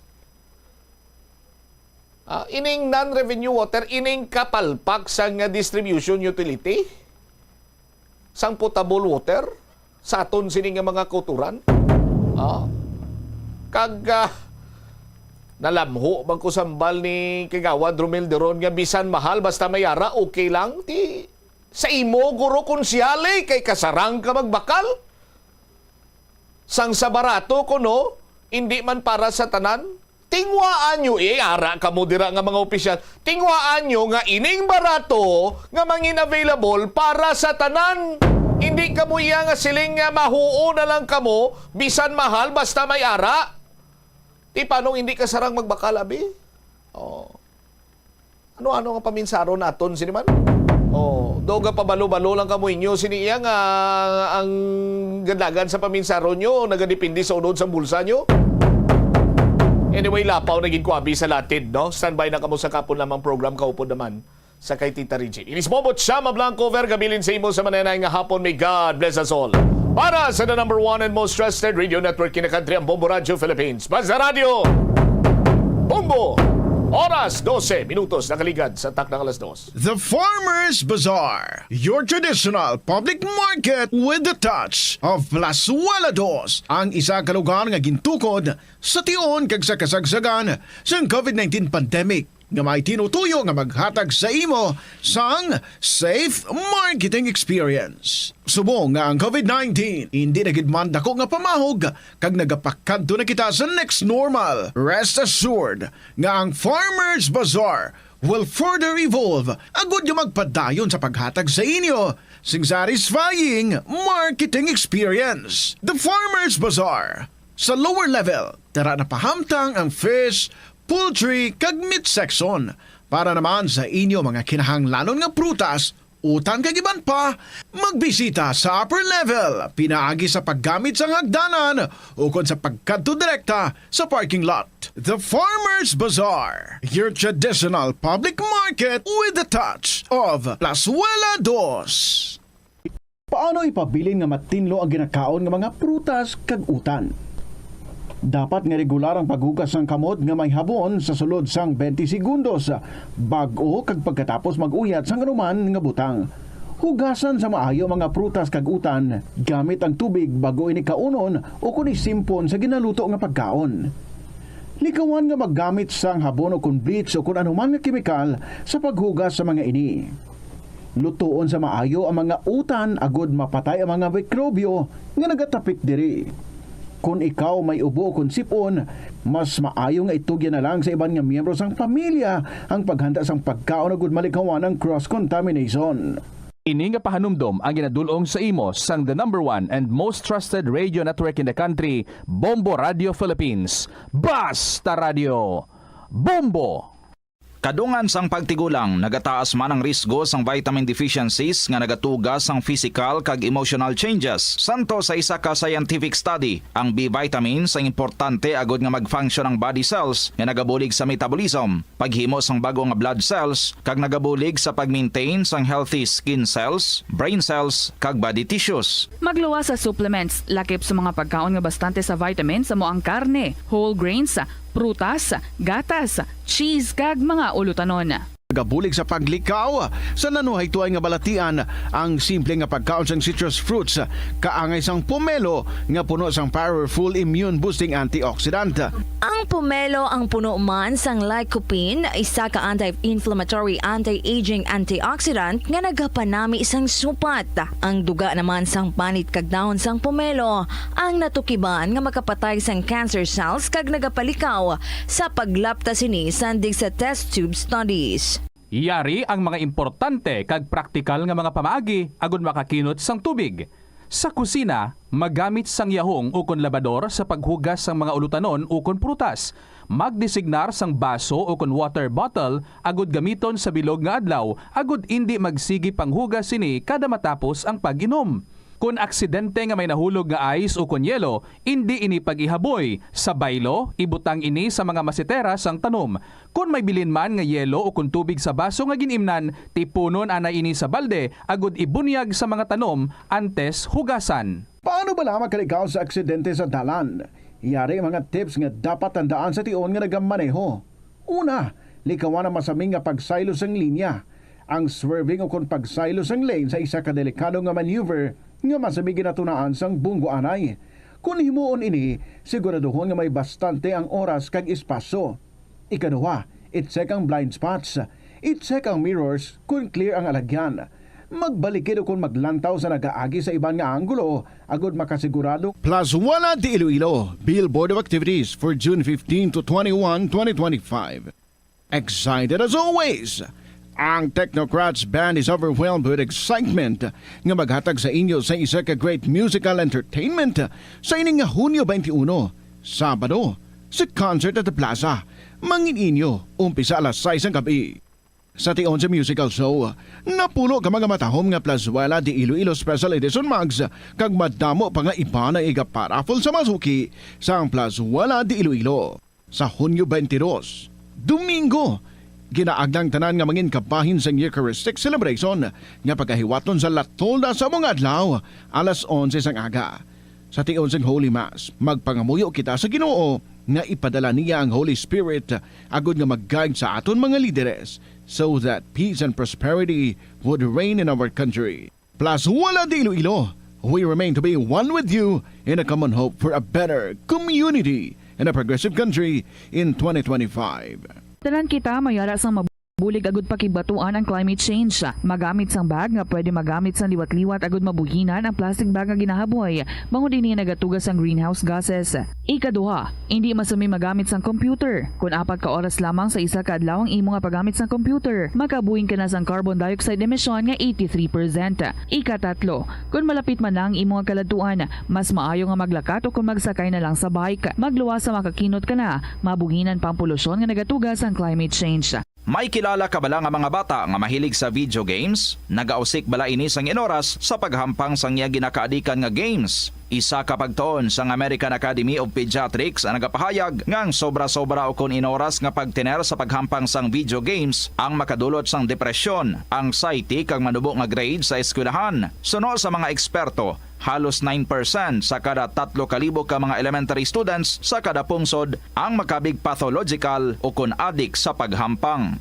Makabig nga pathological o kung addicted ang isa ka estudyante kung nagaapekto na ang paghampang sa iya nga pag-eskwela. Dugang pa sa among nga pagtuon, ang ka-addict sang isa ka bata makapabudlay sa iya sa pagkontrol sang iya impulse. Kaangot diri, ginpanugyan nga dapat hindi magsobra sa isa ka oras kada adlaw ang gastuhon sang isa ka elementary student sa paghampang kag hindi naman magsobra sa 2 ka oras ang isa ka high school student. Sa eskwelahan, ang pag-practice ang good manners and right conduct ang makabulig sa paghimo sang positive, respectful environment para sa pagtuon. Nagapakita ini sang pagtahod hindi lang sa mga manunudlo kundi mangin sa imo mga classmate kag sa school community. Mag-abot sa eskwelahan on time. Ang pag-abot sang late sa klase kag sa aktibidad ang nagapakita sang kakulang sang respeto sa oras sang iban. Magpamati sa imo maestra o kun maestro samtang nagadiscuss ang lesson kag sundon sang maayo kun may yara sang instructions. Tawgon nga ma'am o kun sir ang imo teacher o kun staff. Kun may pamangkot, ibayaw ang kamot, agud mahatagan ikaw sang kahigayunan nga makasabat. Maggamit sang please, thank you kag excuse me kung nagaistorya sa imo classmate o kung sino man ang imo ginaatubang. Likawan ang pagpanunlog, pagbuli o kung pagpanginsulto. Mangin maayo kag may respeto sa isig kapareho. Mangin matinlo sa classroom kag school grounds. Ibutang sa basurahan ang basura kag indi pag-ihaboy sa bisan diin lang, ilabi na sa sulod sang classroom. Respetohon ang propiedad sang eskwelahan. Halungan ang mga libro kag supplies kag likawan ang mangguba sang pagabutang nga wala mo ginapanag-iyahan. Mangin focus sa pagtuon kag likawan ang pag-istoryahan na isang classmate samtang nagadiscuss ang imo maestra o kun maestro sang inyo nga lesson. Likawan ang cheating. Masami nga kompletohon ang assignments kag test nga wala nagapangopya sa hinimuan sang iban. Agud makalikaw sa food poisoning o kung paglain sang tiyan, sundo ng ining mga pahanumdom sa pagpreparar sa mga pagkaon kag ilimnon. Manghugas ang kamot kag ipabili ng katinlo antes kag pagkatapos ang paghimos. Kung nagamasakit, likawan ang pagpreparar sang pagkaon para sa iban. Siguraduhon nga naluto sang husto ang pagkaon. Kung mahimo, kauno ng pagkaon samtang mainit pa. Siguraduhon ang katinlo sang pagkaon agud ang selebrasyon mangin mas malipayon. Mas nanamian bala ikaw magtuon sa balay ipaanggid sa eskwelahan nga madamo ang tawo? Isa ka panugyan para epektibo ang pagtuon sa balay, amo ang pagpangita sa designated area agud nga matiniran kung ikaw nagasulat, nagabasa o kung nag-review. Pwede man nga lamesa sa kusina o kung sa desk sa gawa sang inyo nga balay, pero hindi gid maghigda sa imo nga katre samtang nagatuon. Inibagod nagakatemtar gid ikaw nga magpiyong-piyong, tubtub nga dalayon na ikaw nga matulugan. Siguraduha man nga malimpyo kag organisado ang lugar nga imo ginatun-an. Ini nga pahanumdom ang ginadulong sa imo sang the #1 and most trusted radio network in the country, Bombo Radio Philippines. Basta Radio Bombo! Kung ikaw isa ka chess lover, yaring pila ka brain benefit sa paghampang sini. Kag kung wala ka nagahampang sini, umpisahin na. Sunod sa pagtuon ng paghampang sang chess, makabulig likaw sa Alzheimer's disease. Bangod ang utok nagatrabaho kaangay sang muscle. Nagakinahanglan ini sang exercise agud mangin healthy kag malikawan ang injury. Magluwas diri ang paghampang sang chess ang nagapa-improve man sang concentration, memory, creativity, kag problem solving skills kag napamatud-an man nga nagapaalam. Naga-subscribe bala ikaw sa mga serbisyo nga wala mo man ginagamit. Halimbawa, ang balayran mo na wala para nga makalantaw ikaw sang movies, pero sa tuod lang, wala naman ikaw tiyempo nga maglantaw sini. Hapos lang libatan ang bulanan nga mga subscription sa streaming services kag mobile apps, kag wala ka lang nakadipara, ma-charge na ini sa imo nga bank account bisan nga wala mo man regular nga ginagamit. I-review gid ang imo nga ginagastuhan sa mga charges kaangay sini, kag ikonsiderar man ang pagkanselar sa mga hindi kinahanglanon nga mga subscription agod nga mas magamit mo ang imo kwarta sa mas kinahanglanon nga mga butang. Ini nga pahanumdom ang ginadulong sa imo sang the #1 and most trusted radio network in the country, Bombo Radio Philippines. Basta Radio Bombo! Ito ang Bombo Radio Philippines. Fully digitalized. Numero 1 sa balita, komentaryo, drama at serbisyo publiko. Bombo Radio Philippines. Bombo Radio Philippines. Ang inyong #1 at most trusted radio network in the country. Basta Radio Bombo! Good afternoon, mayong hapon sa inyo tanan mga kabombo. This is Tita Regine. Webes kita sa mga edisyon sa palatuntunan kahapon lamang program. Welcome! 19th of June 2025, it's the 164th birthday of Dr. Jose Rizal, ang aton nga national hero. So sa tanan nga mga Rizal, mga Jose's, happy birthday. Kaya sa tanan man, no? Nga mga lugar, mga kabaranggayan, mga Rizal Streets, Barangay Rizal, Balangko gid mo, fiesta din sa inyo. So happy fiesta gid. I hope nga masadya ang inyong nga selebrasyon sa inyong nga event, fiesta man na or birthday man na or whatever. Anyway, sa nga hapon mangin masadya man kita because we have beautiful stories nga i-share sa inyo courtesy sa aton nga mga letter senders nga ginapasalamatan tagid. Salamat sa inyong pagiging mapisan sa pagpadala diri sa mga hitabo sa inyong kabuhi. Ang iban dira, I am also inviting you be a part sa kahapon lamang program. Also, share your story, pungkui, and then i-email kung may gadget, kung may computer, i-email sa bombo_iloilo@bomboradio.info. Kung medyo senior na, pwede gid nga makaayo sa mga bata or sa mga apo. Kung pwede, isulat ang inyong mga kasaysayan kag sila na ang mag-email. Pero kung hindi kaya, wala sang gadget, ay sa gihapon ginabato naton ang mga ginapang sulat, handwritten nga mga istorya. So, pakibadala nyo lang ina sa kahapon lamang program, DYFM, Bombo Radio, Iloilo, Sky City Tower, Mapa Street, Iloilo City. Before kita nga magpabati sa aton nga song for today, ginatamya ko lang, kag gina-remind ang aton nga winner last week, si Manang LB sa Quinto Distrito. Manang LB, if okay sa imo, pwede maimbitar ko ikaw diri sa Bombo Radio, Estasyon Sang Bombo, diri sa may Mapa Street, this Saturday. Mag-interview ako sa imo. So, kadto ka diri before 2 p.m. And before kita nga magsaka, palihog na lang, no? Nga pa-xerox ang imo nga ID, 2 copies. Alright? Para ina, no? Sa pag-release ang imo nga premyo nga 1,000 pesos. So, I hope okay ikaw, Manang LB, sa Quinto Distrito. See you here sa Bombo this coming Saturday. So, ari na kita sa pagbabati sa ating beautiful song para sa sining hapon from Romuald Hambre, Never Change. This is Tita Regine. Welcome sa kahapon lamang program.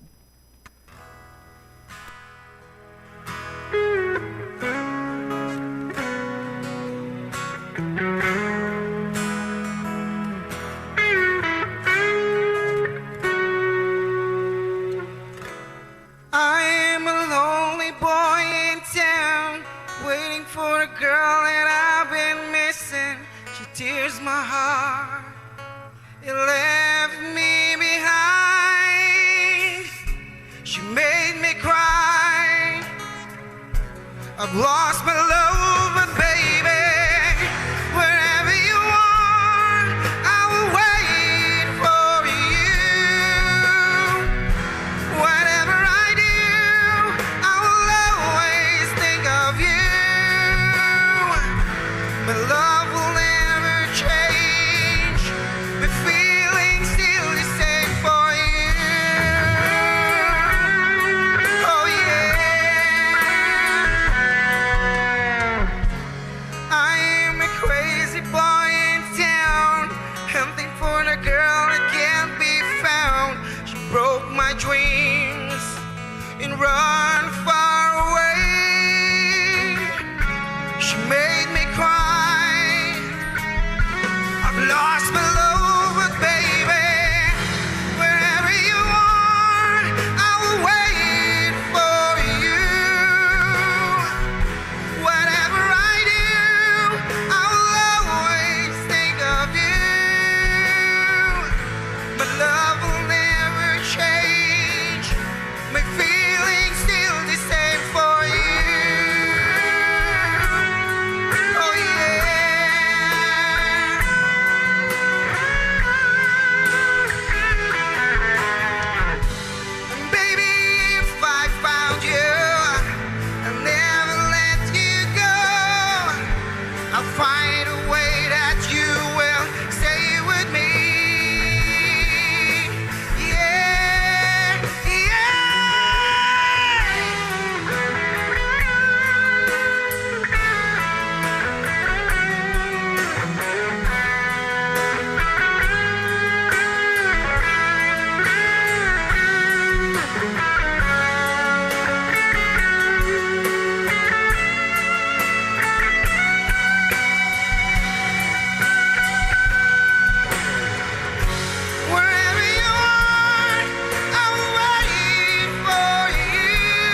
Beautiful song on a beautiful afternoon. Hindi pa Saturday. I was supposed to say Saturday. Hindi, Thursday pa lang. Never change, very well. Hambre.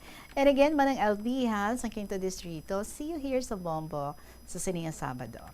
May nag-special request nga basaw na iyang letter for today, June 19. Si Lavender Mom of 2nd District of Iloilo. So here's her story, My Dearest, Tita Regine.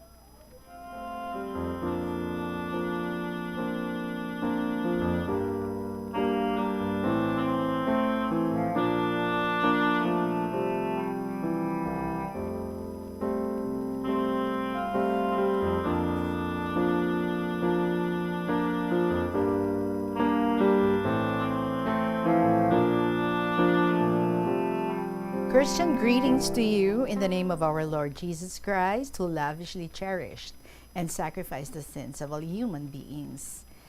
Pleasant day sa inyo and good afternoon to you, Tita Regine. Hello, KLP lovers, mga listeners and senders. Kumusta na kamu dira? I'm here again. This is Lavender Mom to share with you my story. Nga bisan always busy ako lagi. May obra pa sa uma, kag sa sulod balay, and I have a kid nga kinahanglan ko pa ati panon. Pero nagtaogid ako sang time para makasulat sa KLP agud nga makalingaw man ang akon nga sulat sa tanan nga tagpalamati.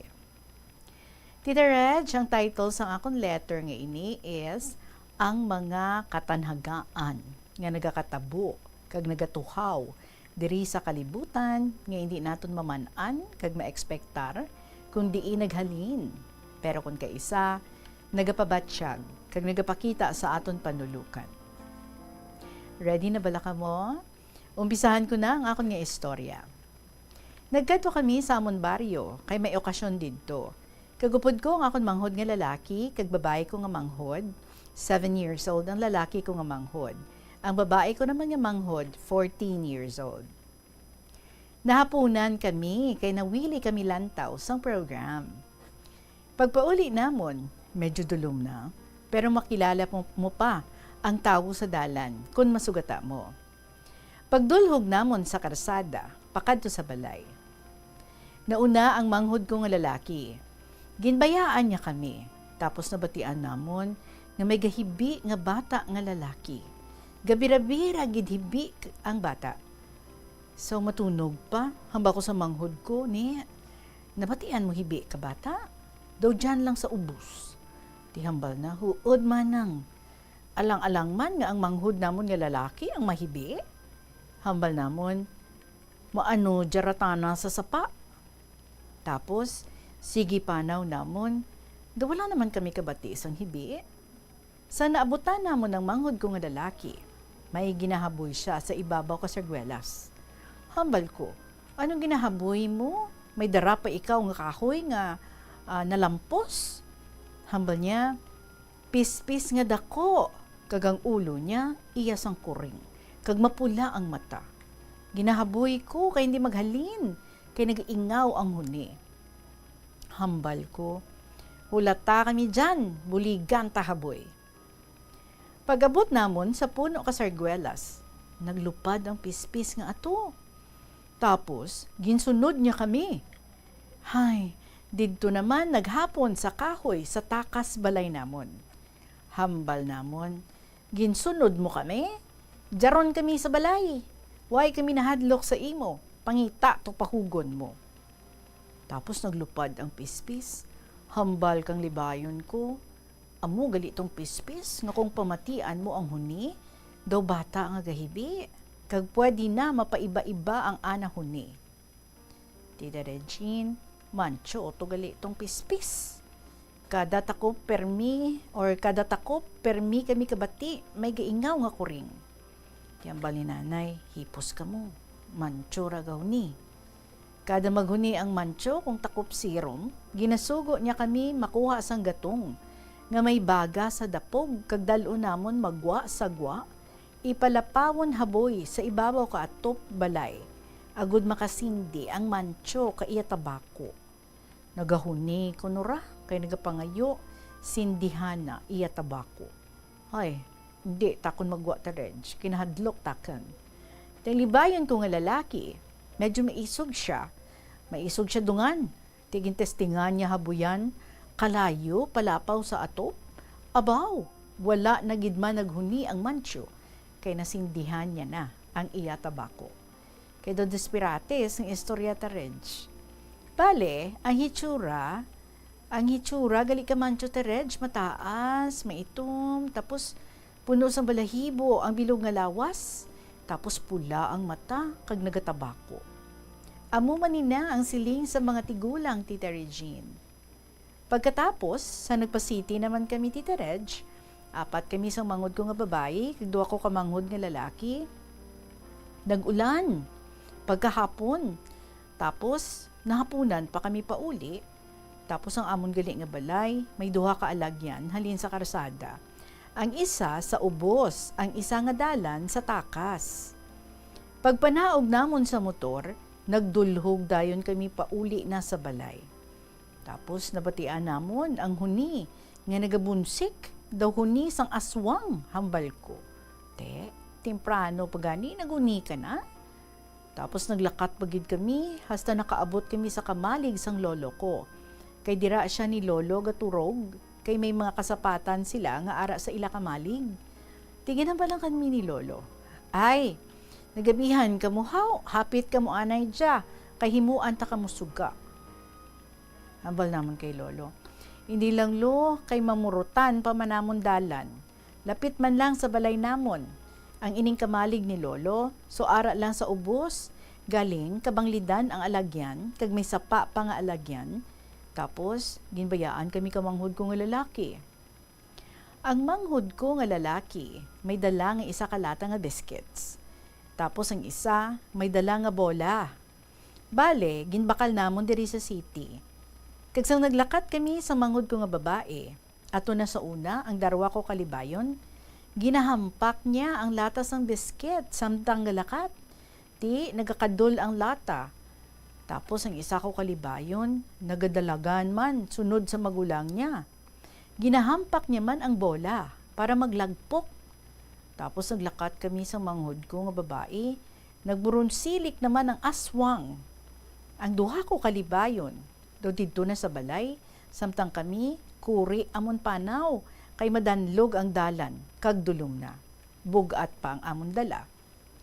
Pagabot namon sa may banglid, nga may mga nagatinangkas-tangkas nga mga bato, halin sa ubos, labot sa takas. Tapos na nakabalikid ko sa banglid, sa puno sang kahoy, nakita ko, may nagabanaag nga puti, nga daw may gaigpat-igpat sa panulukan ko. Bayo sang tamawo, nga nagapungko sa puno sang kahoy. Wala na ako nagtulok pa sa ibabaw, kag basi, ano pagid ang makita ko? Basi, white lady? Kay pati ang bayo, nga daw gasiga-siga pa. Apang kinulbaan ako, kay nagpalanindog ang akon balahibo, kag pati buhok ko, do nagahurukab na. Pero naghipos lang ko, wala ako ginmangkot manghod ko, kung nakita niya man ang nakita ko. Tapos sige panaw namon, pagsuhot namon sa puno sang kahoy, nga nagakarala sa mga dahon. Pensar ko, nga ang hinali lang, may nag-uyog sang kahoy. Sino nag-uyog? Kay wala man sa mapagros nga hangin. Pero naghipos lang ko. Hamba ko sa libayon ko. Durupi panaw. Gapanaw lang ko, Tita Reg, pero da hindi na ako kalakat sang kahadlok. Kag nagaparamugnaw na ako kahadlok. Tapos, sang ara na kami sa ubos balay, ginlahog kami sang ido. Buhamba ko sa mangod ko nga babae, ne. Nabatian mo nga nag-uyog ang kahoy kay ina? Hambal na sa akon, huwad manang hadlok makudaad pa'y nagwanta ko lang. Pagabot sa balay, ginakigan ko ang manghod kong lalaki, kay ginbayaan nila kami, nga bugat pa amon dala. Tapos kinsugid ko kay nanay. Nay, siling ko, pero tikol ba ako? Do masakit ang akon ulo. Kaghasta sa balay, nagaparamugnaw pa ako, kay palinindog pa gihapon ang balahibo ko. Tiyambal ni nanay, nga ano ka mo? Haba ko, nay, sa karsada pa lang kami, ginpahog kami sang aswang. Pag abot sa banglid, ginhaboy Asang siling ni nanay, ginbahoy naman kami nay. Tiyambal ni nanay, ano kay, nagpagabigid ka mo. Manan mo nga nag-ulan hapon nga dya, kag Martes subo nga adlaw, kag takop serum na. Amo pa kamuya kag nagpuli, tinatabuan gininyo nga nagwa ang mga engkanto sa talon. Hambal pagid kalibayon ko nga lalaki. Batian mo, ginhampak ko ang lata kang dala ko nga biscuits para nga maggahod. Kay kaina, pagpadulhog namon sa banglid, minuguhit sa akon. Tapos nagpanugid man ang isa ko pagid kalibayon nga hambal na manang kinabala pagdulhog namon abi mo ikaw lang kakita, ako una dulhog, kita ko gid. Hindi sa banglid, kundi tawo ako nakita. Tapos sa dalom sina, may bag o hubag nga lupa, kinulbaan manghud ko, kaya nakita niya, tawo gid, gapungko nga nakaputi ang bayo, kag nagabanaag o kung gasiga sa dulom ang bayo. Tapos balikid pagid sa manghud ko, pagdulhog nanda, dito man gihapon gapungko, ti amo to, galakat siya, sunod sa magulang niya nga gahampak sang dala niya nga bola para maggahon. Hambal na kanakan, amo to siguro nakita mo manang. Nagdulhog naman sa ubos banglid, ti ikaw na naman ang ginpakitaan niya. Atong mga bato nga nagatinangkas, basi balay ito sang engkanto. So umpisa sadto, wala na ko to nag-agi. Mga 1 year naman kag mag-agi ko liwat sa amo to nga alagyan. Kag adlaw, kag sa takas, may alagyan man nga lain, dito na lang kami nag-agi. Tapos, sa soltero ng akon manghod, tilapit na lang to Kwaresma, tarej. Nag-agi siya dito liwat, ug tong adlaw, tapos nabatian na, may nagahinibi. Hambal niya, nagahibi ang mga engkanto, haw? Gani, nagpamangkot siya sa serwano, kung ang engkanto, nagakapatay man. Tiyambal sa serwano, nagakapatay man sila kung gusto nila mapatay Pero kung hindi nila gusto mapatay, magapabilin sila gihapon nga buhi. Abita na namon, kung hindi gid mapatay ang mga engkanto. Hay, tapos umangod ko nga babae, nagwa tubig sa sapa, ibunyag niya sa iya tanong. Dito mga takop serum na to, tapos nasarok sang tubig, sa iya dala nga galon, nagpangihi siya. Tapos, hinali lang, may nagtubas ingod niya nga lalaki, nakabayo sang puti, pero hindi niya nakita ang itsura. Pagturok niya sa lalaki, nagatalikod na ang lalaki. Tapos, hinali lang nadula. Hambal kalibayon ko, ay, sino to? Nga ang nadula na to. Di na to nagkadto. Ano to? Tamaw siguro to ay. Tiyamba ko sa libayon ko. Mayo gani, wala niya ikaw masalapay. Kay ara ka sa alagyan. Pagkatapos ka to, Tita Regine, nagkitaay naman kami sa pakaisa ko nga lalaki, nga driver sang motor nga single. Habang niya sa akon kas, hindi, nako magbiyahe kong gabi. Kay pagpuli ko kas, mga 9 p.m., may pasahero nga nagpapara sa akon, kay masakay. Igo ko nga tulukon kas, ay, babayi nga gabayo pang kastal, ang ginasuksok, kagating karag ang buhok. Wala ako ginpasakay kundi ginpadalagan ko dasig ang motor ko, tapos ginbalikid ko sa likod ka motor ko, basi nag-angkas, kay wala ako ginpasakay kas. Ay, sa ginsugid sang akon pakaisa. Ay, nadugang nga, nalang pala nindog balahibo ko, Tita Reg. Ho, gali, Tita Reg. May parte sang amon uma nga kung mag New Year o kung pag-abot sang 12 p.m. New Year, permi kami kabati manghod ko nga gabagting. Tapos may galinupad pa nga palupok nga kwitis. Ti kada New Year, mga 12 midnight, ginahagad niya kami para makita namon ang palupok sang taglugar nga ginapalupok. Kag daw may lingganay nga gabagting. Gasunod man kami kana, pero wala takon kabati. Kay kakita, Tita Reg. Pagkatapos ka to, Tita Regine, sa naglakat ako papuli, naagyan ko tong bahin sang amon uma, nga siling sang manghod ko, may gaestar nga taglugar.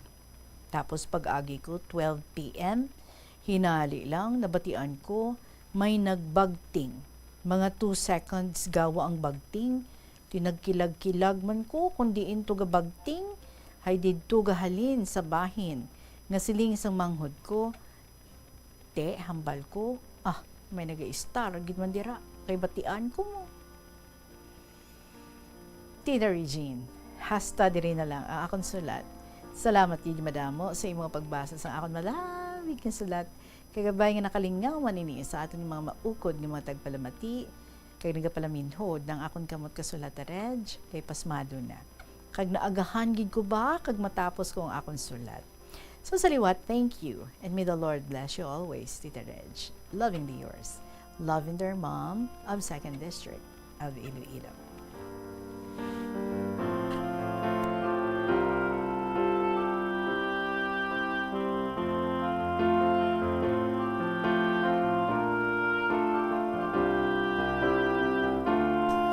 Lavender Mamba. Notice nyo, mga kabombo, halos ang kadamaan sa mga ginashare diri sa ato ni Lavender Mom, ining mga parte sa mga inkanto, parte sa mga inaswang, diba? So, good source gila siya, ha? Sa amo sining mga istorya, kag ini, according sa iya, mga na-experience niya gid. Di ka mo da, may mga na-experience man ka mo, nga mga subong man sini. Share man ha, diri sa KLP. Salamat gid sa imo sa liwat, Lavender Mom, sa imong gin-share sa amon sa sininga hapon. Alas 2:46 ang aton nga oras. Magabalik kita pagkatapos ng pila ka mga importante nga mga pahibalo.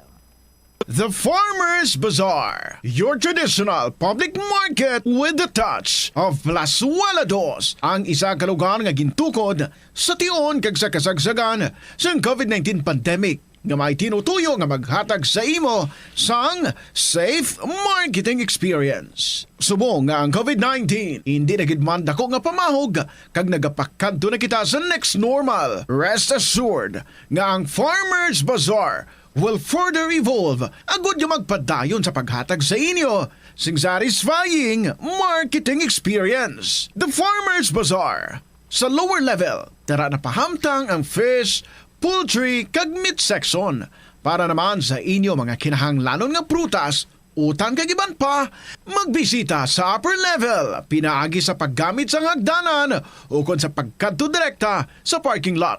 The Farmers Bazaar, your traditional public market with the touch of Plazuela Dos. Yari ang mga simple nga pagi agod makakinot sang tubig. Magpamunyag lang sang tanom kon ginakinahanglan kag nagakadapat. Magtala na sang adlaw kag oras ang pagpamunyag sa mga tanom kag sundon ini. Bunyagan sa makaisa lang ang mga tanom sa sinang adlaw. Antes maglas 9 sa aga ang mas nagakabagay nga oras sa pagpamunyag agod nga mas makapanalupsop ini sa mga gamot kag mangin available sa bilog nga adlaw. Nagasala ka bala sa imo nga tulunan kag daw hindi ka makahibalo kung ano ang imo nga unahon? Kung magtuon ikaw, siguraduhang anay nga nakakaon ikaw sang maayo agud nga maka-function ang imo nga utok. Kung gusto mo ang snacks, siguraduhan man nga napreparar na ini antes pa man ang imo study time. Bangod basi, mawili ikaw sa pagkuti sang imo nga pagkaon kag ma-distract ikaw sa imo nga tulunan. Siguraduhan man nga tapos na ang imo nga olobrahon sa sulod sang balay para nga makalikaw sa interruption kag para sigurado naman nga maka-relax ikaw kung matapos mo na ang pag-review. Ini nga pahanumdom ang ginadulong sa imo sang the #1 and most trusted radio network in the country, Bombo Radio Philippines. Basta Radio! Bombo! Iyari ang mga household level fire safety measures nga dapat tandaan agud makalikaw sa sunog sa balay. Hindi magbutang o kung magtipon sang flammable substance o kung chemical nga makatugas ang sunog sa kusina o kung sa sulod sang balay. Ipalayo man sa mga kabataan ang pospro kag lighters. Patya ang kalayo kag baga matapos ang pagluto sa kusina. Siguraduhon nga wala nagasungaw kag pirmi limpyuhan ang mga kerosene kag gas stoves. Tandaan, ang paglikaw sa sunog sa sulod sang balay, responsibilidad sang bilog nga pamilya. Sa pagbasa sa inyo sa mga istorya diri sa kahapon lamang program, we have a letter coming from Nanay Del sang Zaraga. My dearest Inday Regine.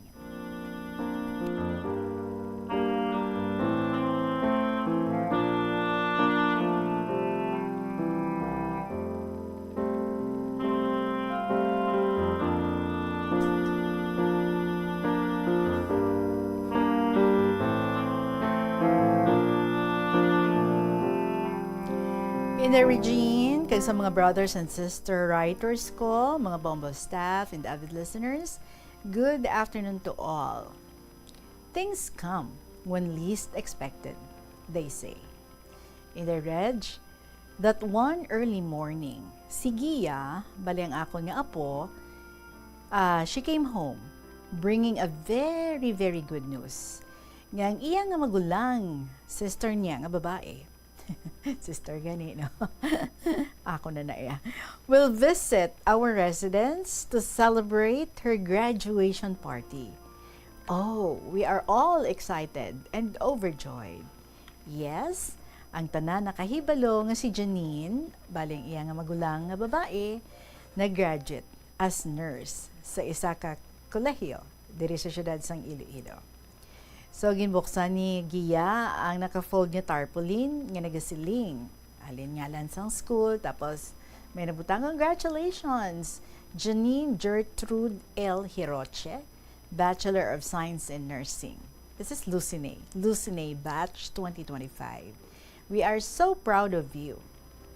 In the Reg, sa extreme left, makitaan ang half-body nga picture ni Janine sa iya na nga nurse's photo.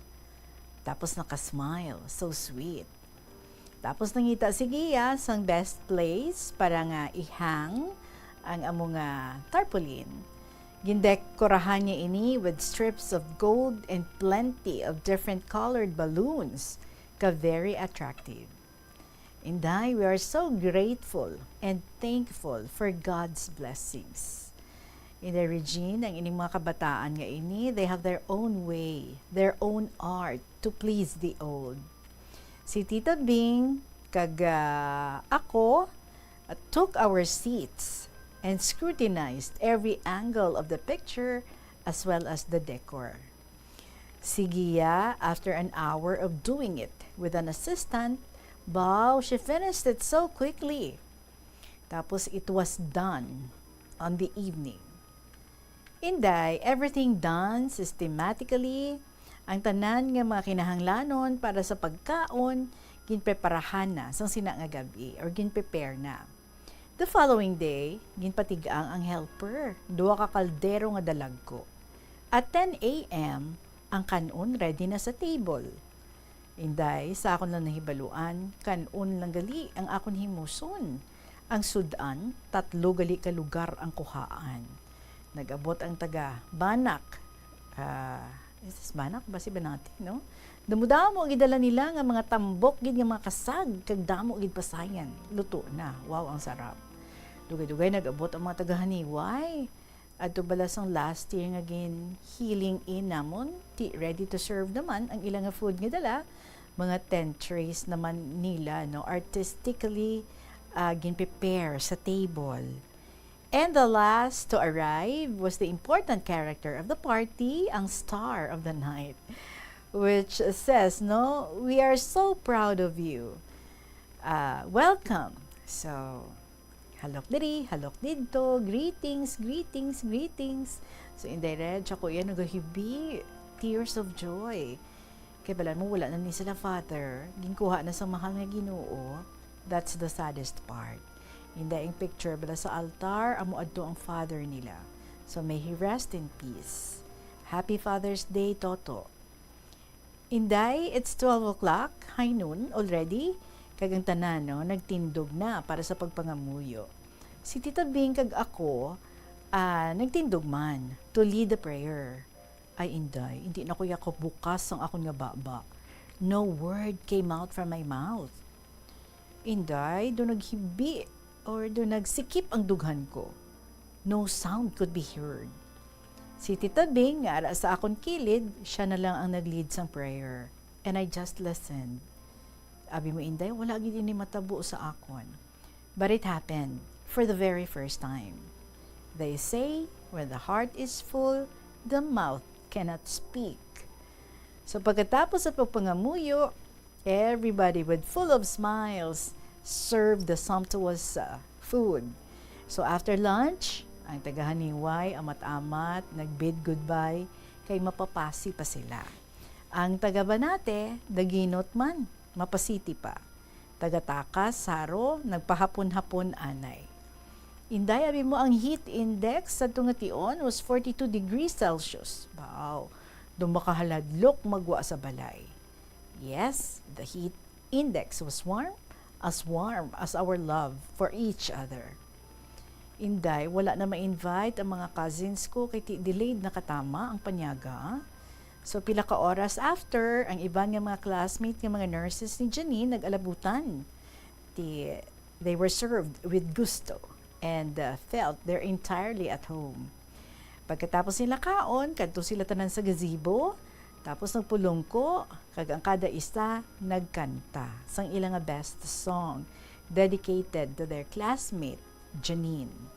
Of course, do mga kaangay sila tanan sa mga songbirds. Oh, how beautiful and sweet their voices were. Tapos, nagkaon sila liwat, dinner, kiti damo pa pagkaon na bilin. In the reg, they were delighted. They enjoyed their stay up to 12 midnight until nga nag-abot na ang ilang nga sugat.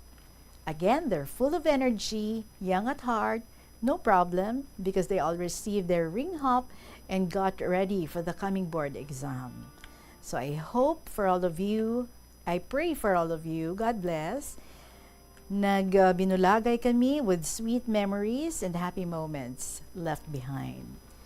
Inday Regine, only 5 apos ang nabilin sa balay, and early morning they took a bath, nagkaon pamahaw, and then dressed for their internship sa syudad. Inday, I'm just here, waiting for their news, waiting who will be the next celebrant. So thank you so much for reading in the Reg, and regards to your family, Nanay Del. And of course, my loving dedication sa tanan nga mga dearest cousins ko, kag mga relatives, sira no Lucena, maayong hapon.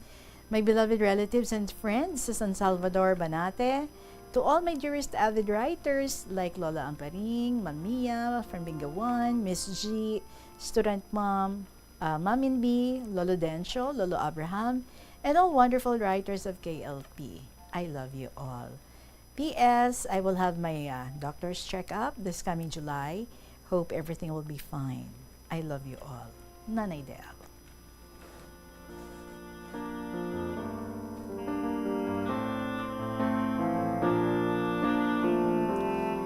It's a very nice and wonderful celebration. Congratulations, Gid, sa imo nga apo nga si Janine Nanay Del. Saan pa magmamana? Di sa lola, di ba? Anyway, thank you so much, Gid, kasadya sang inyong nga celebration. Nag-graduate siya, siguro may internship, and then ma-review, no? And makuha sang exam. So, we'll be praying. Nga may next nga celebration siya magyapon, kiti nakapasar na Gid. RN na, registered nurse na. Kabay pa. Salamat gid sa imo sa liwat Nanay Del, and we'll be praying for also for a good result sa imo nga pagpa-check up sining July. Sa mga friends mo naton dira mga kabombo sa inyo man nga mga istorya, pwede gid nga ma-share diri sa KLP. Please write it and then you email sa bombo_iloilo@bomboradio.info, or sa gihapon handwritten nga mga letters we accept. And ipadala lang sa kahapon lamang program DYFM, Bombo Radio Iloilo, Sky City Tower, Mapa Street, Iloilo City. Pwede man i-hand in personally. Diri sa istasyon sa Bombo sa may Mapa Street sa Sky City Tower. So, pabuton ko ang inyong mga stories. Basi ikaw na ang next nga winner naton diri sa KLP.